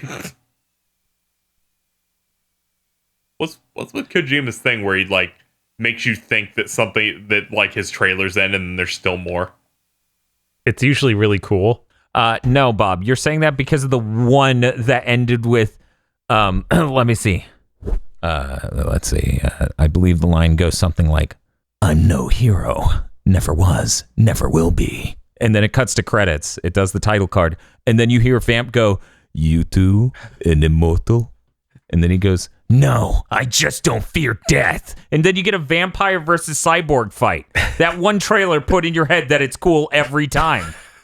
Because it was sounds so like the cool. that raddest one- shit in the fucking world. Now imagine you played that game and it was bad. Oh no! Fuck you! Don't worry. Once the PS5 comes out, KZ will have no excuse. Could you imagine? 4K 60 Metal Gear Solid 4. God, I want to play that really bad. That game isn't good, but I want to see it like that. 4K 60 FPS part where they kiss. You know that part's actually optional. You can do that segment in a way where you don't see that at all. So, You gotta work for it. yeah. Like all good relationships, Uh-huh. it involves work on both sides. You know, I'm really glad, though, that Metal Gear Solid 4 doesn't have a moment where you just want to hold, you know, Otacon's head underwater until he stops being alive like you do with his dad. At least that's intentional. Yeah. Yeah. Talking about KZ?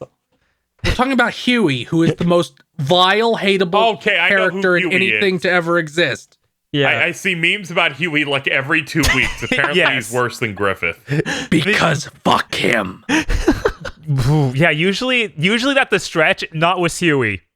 The first time you see Huey in Metal Gear Solid 5, he's disabled, by the way. He can't walk. Somebody throws him down a flight of stairs. That's the first appearance in Metal Gear Solid 5, and by the time you get to that into that game, you're like, good, fuck him. Do it again. And then you're dancing down the stairs. So, Dan, there was a new trailer for Freedom Planet 2. You know, Bob came up to me earlier this week and he said, "Hey, did you watch that trailer for the Freedom Planet 2 Adventure Mode?" And I'm like, "No, I saw that you did." And that was the end of the conversation. And It so, sure seems to have a lot of stuff in it that isn't platforming. you know what? I'm going to go watch it silently while we talk about it because I literally was going to avoid it. Oh, no, until I don't have launch, anything else but, to say. That's it. Freedom Planet 2 it looks okay from the gameplay I saw like a year ago. I didn't play the first one. I heard its story is really epic. I mean, that's good because this new game seems to have lots of story. I'm really excited for lots of story. I watched a review today of Indivisible in which they said the story sounded really Freedom Planet-y. And I turned to stone. Who now? Yahtzee. Yahtzee. Yeah. Yahtzee, you dimwitted fuck! What? Yeah, you should check out that Zero Punctuation episode on Indivisible. I That was can't in my believe recommended. He's still making things. Yahtzee, you should be tossed off a he's fucking like bridge. the Simpsons of YouTube reviews. It's nuts. I don't remember Anyway. the part where the family in The Simpsons became villains. I don't remember that part. I remember the part where they stopped being funny. Jesus fucking Y'all Christ. crossed that threshold early. Fucking yeah. But fucking Indivisible is like Freedom Planet. Fuck you. Go fuck yourself. The story was a little too Freedom Planet-y for him. Also, What does that mean? That means Yahtzee should be thrown into the fucking sun because he doesn't have an ounce of joy in his fucking body. Also, he said by the time you get to the main city, the enemies take too long to kill, so he stop playing it. Into the sun. So he stopped playing it like 2 hours in? Yeah, after you get Bowseye. Yeah, that's like 3 hours in. Yeah, that was the point he specifically cited. Yeah. So, Dan, have you seen this Freedom Planet 2 trailer? I've given you as much time as I could. I am watching it, and man, guys, you need to understand, when they said there is a lot of plot, it is most of the trailer. Just sprites standing still talking. I do like me a story. You know what? I'm about to say something controversial. Are you? I would still rather play Freedom Planet 2 as it appears in this trailer more than any Inti Creates game. I knew it was going to be a fucking Inti Creates dunk, and I'm proud. At least you're consistent. At least this is going to have levity, even though I think it has torture in the first game, so maybe I'm a little bit off base. Wait. 1 second. Feel. Have you fucking played Freedom Planet 1's story mode? Yes, I beat it. I don't remember anything past like now 70% of the way through. I just blacked it out. Now I don't want to, sit here and pretend that nothing in Inti Creates games is intellectually insulting to consume on a story level. But Freedom Planet is that to a much worse degree, to the point where the plot didn't even. He has changed the plot so many times since fucking launch because he realized it was convoluted and had a bunch of elements that didn't even make sense. So he just took out those lines entirely. And on top of that, its sense of comedy writing is really fucking awful. Like the sitting there, KZ, somebody joins the party. They don't agree with the first friend in the party. Things are a little tense. They hit a kingdom. There's sushi. They both love sushi. Main character goes, whoa. You two actually agree on something over fucking sushi. This thing is awful. It is stupid. That's still better than Inti Creates. I'll still take that over Inti Creates. Inti Creates can't afford to fucking voice act. You couldn't have said anything to repel me harder. I will play any Inti Creates game to avoid that type of writing because fuck. They meet a turtle and then the turtle's like, yeah, I can fly. And they're like, you do know how to fly, right? And he's like, yeah, of course I do. Yeah, I can fly just fine. I'm gonna be really mean. That sushi bit, I'm like, oh god, that's what I call tales of writing. Sometimes those games, it has that energy to it that I'm like, I never like these parts. Yeah, some of the 400 skits are also like that. Some of the 400 skits have anime club writing? No way. The thing that exact bit Dan just referenced reminds me of the most is Ruby. Yeah, anime club, yes. Waffle House, yes.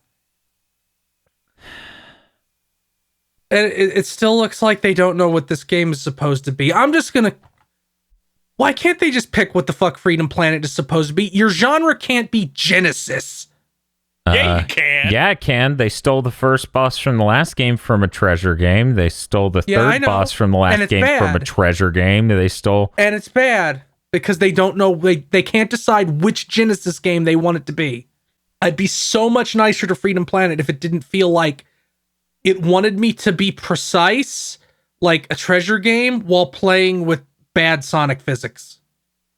I said a lot about Freedom Planet. I have a review. People can feel free to watch that review. It has a great cameo by Xeon in it. Fantastic cameo by Xeon in it. I'll watch it.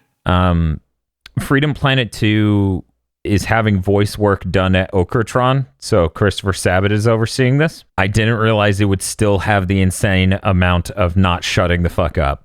I thought they would have to cut back. I don't know why I thought that. They made a lot of money off of the first game.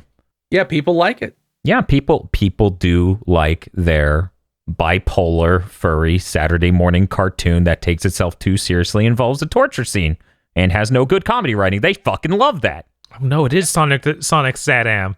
Hey, you take that back. Sadam's way better than fucking Freedom Planet. But I would like to note the title You Freedom want to have Planet. a conversation about Ken Penders? No, I would like to note the title Freedom Okay. Planet Nothing is to have a taken from Sonic. conversation about. You're right. Yeah. I just wanted to. So it is definitely. I mean, it started development as a Sonic fan game, and then he realized if he took out all the Sonic, it could just be a normal game, and then so they changed the main character from a fucking hedgehog into a dragon. The main character, of course, being an age-old deviant ROC, but I'm done with that. I'm done talking about Freedom Planet. What's the next bit of news? The last piece of news. Today, the time we recorded this, Square put out a trailer, an overview trailer for Marvel's The Avengers, which gave us a recap of the story. Main protagonist being Kamala Khan, who's Miss Marvel, and it's her trying to get the Avengers back together and like clear their name after heroes get outlawed. And then they showed some gameplay stuff and how the general format of the game works. And it's a Destiny type game, as been leaked and they've been setting up these past few months. You have two different types of missions you go on. Hero missions, which are single player only, story focused type stuff. That's going to be their big narrative AAA type stuff, focusing on specific heroes. And then Warzone missions, which can either be single player or 1 to 4 players, and they seem like they're just going to be strikes from Destiny, where these are some of your repeatable missions that you go on with, trying to collect loot, take things out, stuff like that. They showed off various different costumes that you'll be able to get that are both original and some referencing stuff from comic books, and the stuff of you're going to collect loot. And then they showed a menu that looks like they just took it from Destiny, and you can get different attachments and stuff for your hero and different moves. And they should have opened their promotion for this game with this instead of the whatever happened at E3. Yeah, this matches up with what they were saying around it at E3 when people were like, Yes. no, it's like Destiny. And we're just looking at the shit fucking at E3 going, but how? Right. Yeah, I was literally saying, oh, sounds like they're just making Destiny, because there were also leaks saying that they were going to make a Destiny. I was like, it's going to be like this. There'll be repeatable missions. The gameplay in that trailer also looks like a video game. Yeah, it does. Which is the first time it's looked had like the that. picture-in-picture stuff too, where it's like you buy the Iron Man move and they show you like a GIF of like the move it does. Showed a bunch of different suits, and I like Destiny, so if this is at least acceptable and has a good amount of content to it at the start, or at least an acceptable amount for the way these things launch, I'll be happy. Like I like the idea of a repeatable loot style game where you play as superheroes. That sounds fantastic. Yeah, it does. I think The fact that they say there's like 2 types of missions, where it's the Destiny shit and then there's single player only cinematic story mode missions. I'm like, okay, I understand what you mean now when you said we're making a cinematic, are bringing our cinematic story type stuff in this, but it's also Destiny, because it made no fucking sense. Thank God. Because my nightmare scenario was like, do the equivalent of a first party Sony cinematic thing But over with and people- over in multiplayer. Yeah, but seeing this now, I'm like, okay, you can burn those experiences of like, here's this cool Iron Man thing that's like this hour-long like segment, and then here's the trash things you go through, which that's a good idea, and that's also different from what other Rudy Tooty loot and shooties do. That and this game being really melee focused with a lot of characters. How do you... Wait a minute. This game has loot, and they showed like putting attachments on like Iron Man's hand and shit. Yeah. Like, okay, that makes it better. What do you do to Hulk? Gamma genes. Gamma genes. Okay. I was about to say, you found a shoe? They did show like him in a suit. It was That's pretty the good. costume, though. Apparently, the gear doesn't appear to be cosmetic. Bob, you have done more to make me interested in this game than everything KZ said to date. That's fair. I want to play as Hulk in a suit. You fucking kidding me? I want to play as Hulk in a suit having to meet my girlfriend's parents for dinner. Where's That's why you that play hero Ring Fit mission? Adventure. That's why you play what? Ring Fit Adventure. I want to see Hulk planking. I bet he's a lot better than me at it. Oh my god. Oh yeah, I win another big People thing were without just talking referencing about- Ring Fit. Whoops. Whoopsie do. Mm-hmm. We went and people were just reminding me of how they revealed the Avengers game, where they're like, we're not talking about the game at all. Here's a video where we quickly cut away from every gameplay segment. Here's a 5-minute segment of voice actors talking about being these characters. Yeah, it was really poorly handled. I don't know why they did that. Yeah, but this is like, oh, okay, that I know what the video game is now. I want to see more of it, and I just want to see more suits, to be honest. I just want to see more outfits. That's the most appealing part in a superhero game for me. It's like, well, how can I dress them up? It's like how Spider-Man has like 40 different suits in it. Yeah, and they all look really good too. Mm-hmm. Dan, I have great news. We're out of fucking news. Oh, that's good. That's good. Oh, I have one more thing. Oh. The demo for 13 Sentinels Aegis Rim came out on the Japanese PlayStation Store. So you can go download that and look at it. It's real pretty. I did that a little bit. Oh, that's neat.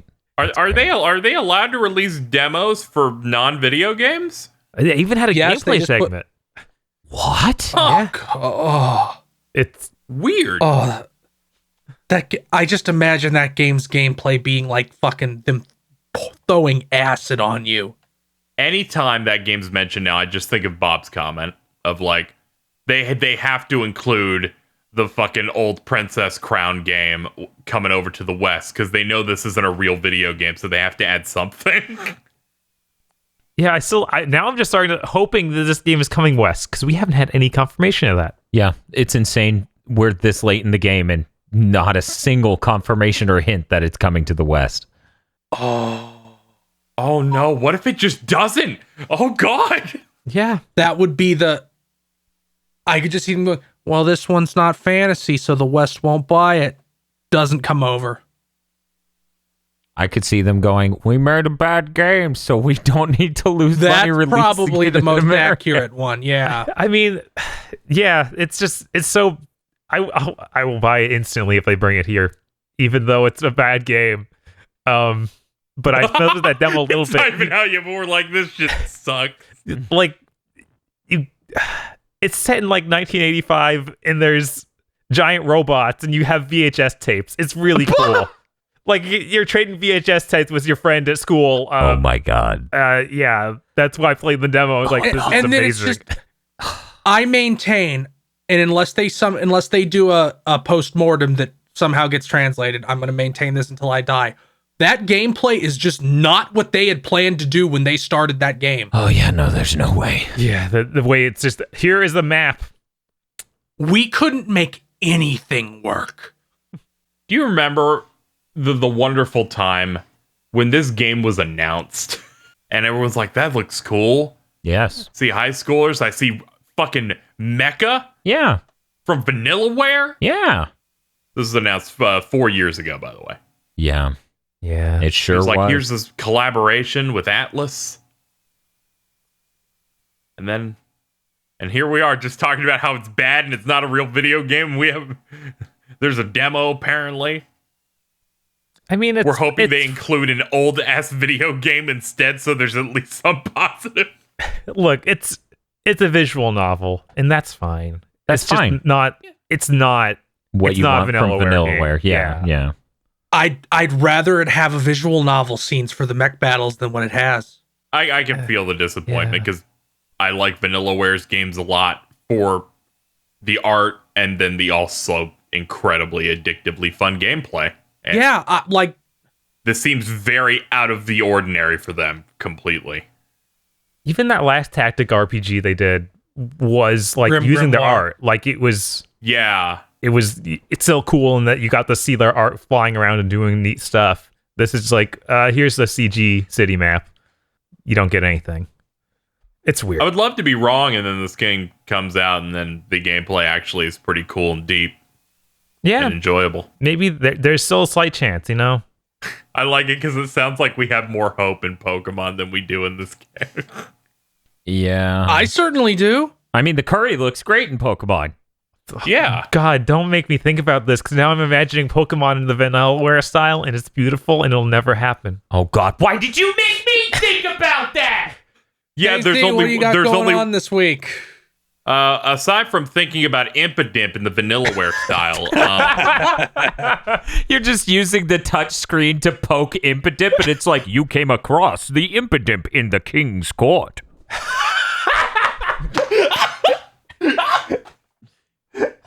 He was right next to Ricky the rat.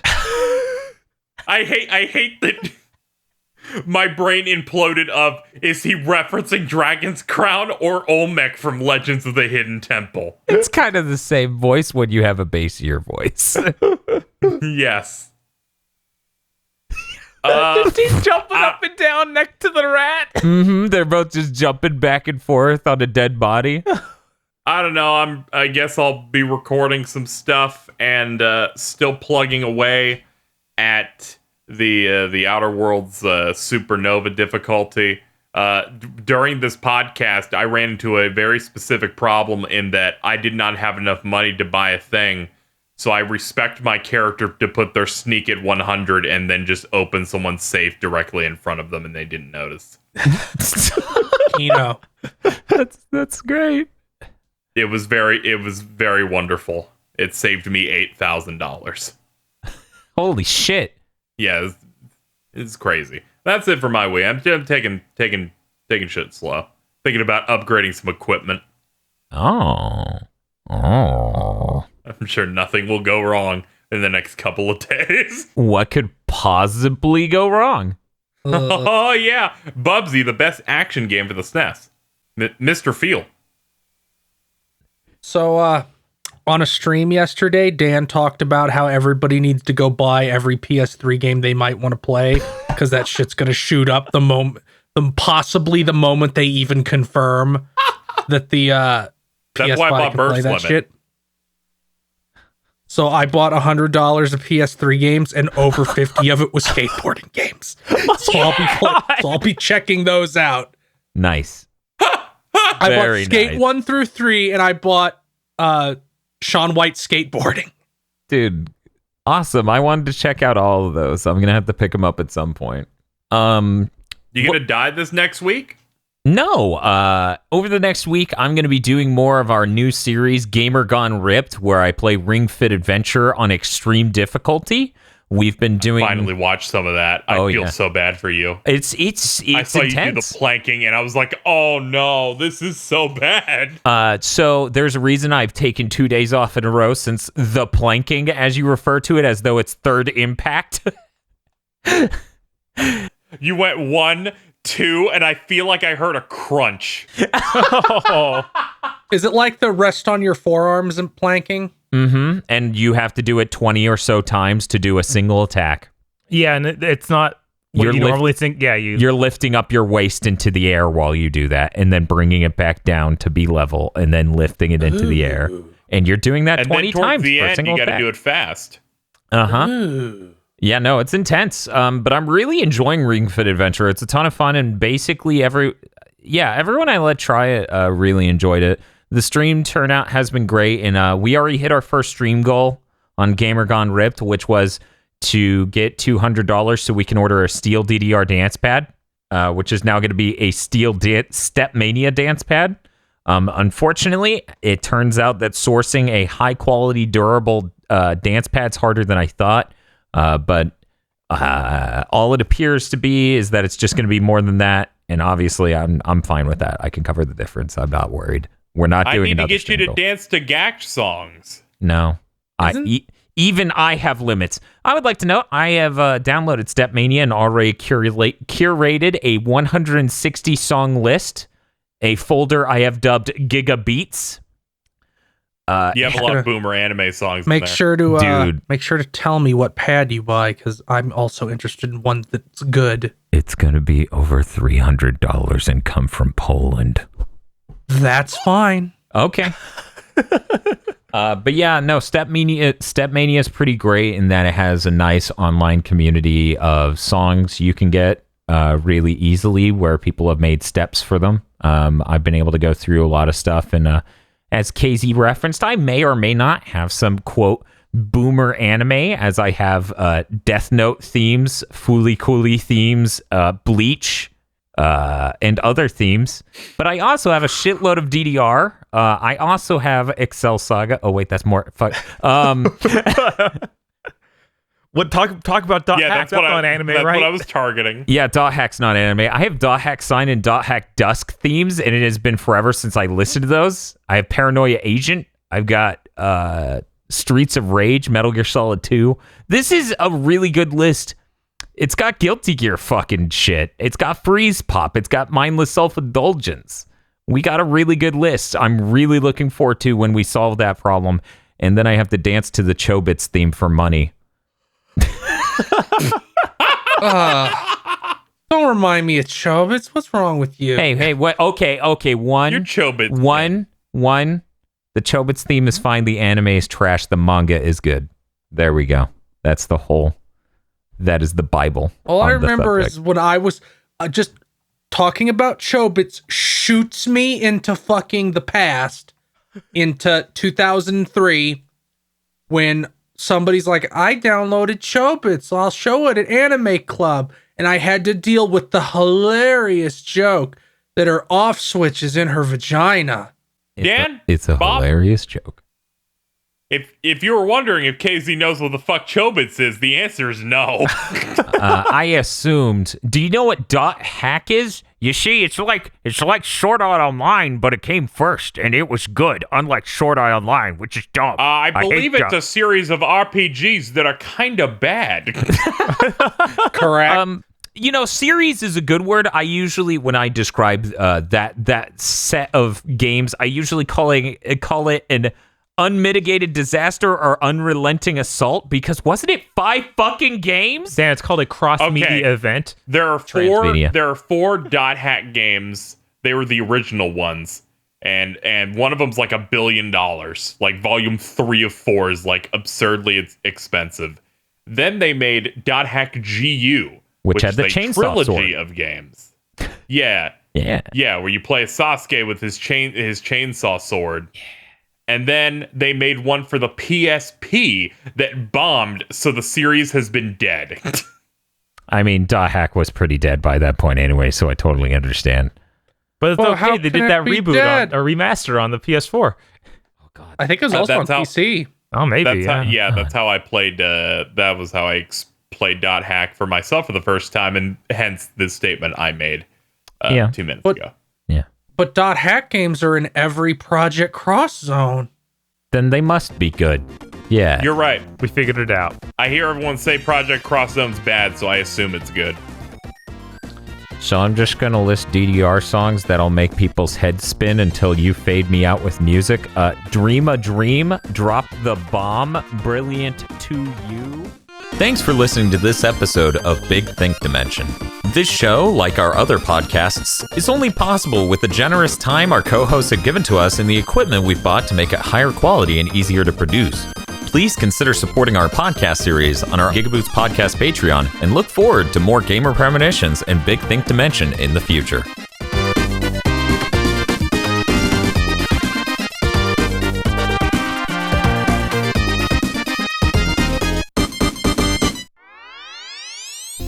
The executive producers of GigaBoots for the month of October are Vincent Boberg, Nicholas Cameron, E. Lee Broyles, Star Falcon, Spaceman Spiff, Danny Richardson, Dryzard, Red Blaze 27, Third Birthday Wen, and Cappy.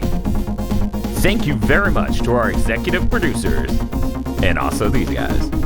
If you want to support videos like this, then head on over to patreon.com/GigaBoots and become an executive producer today.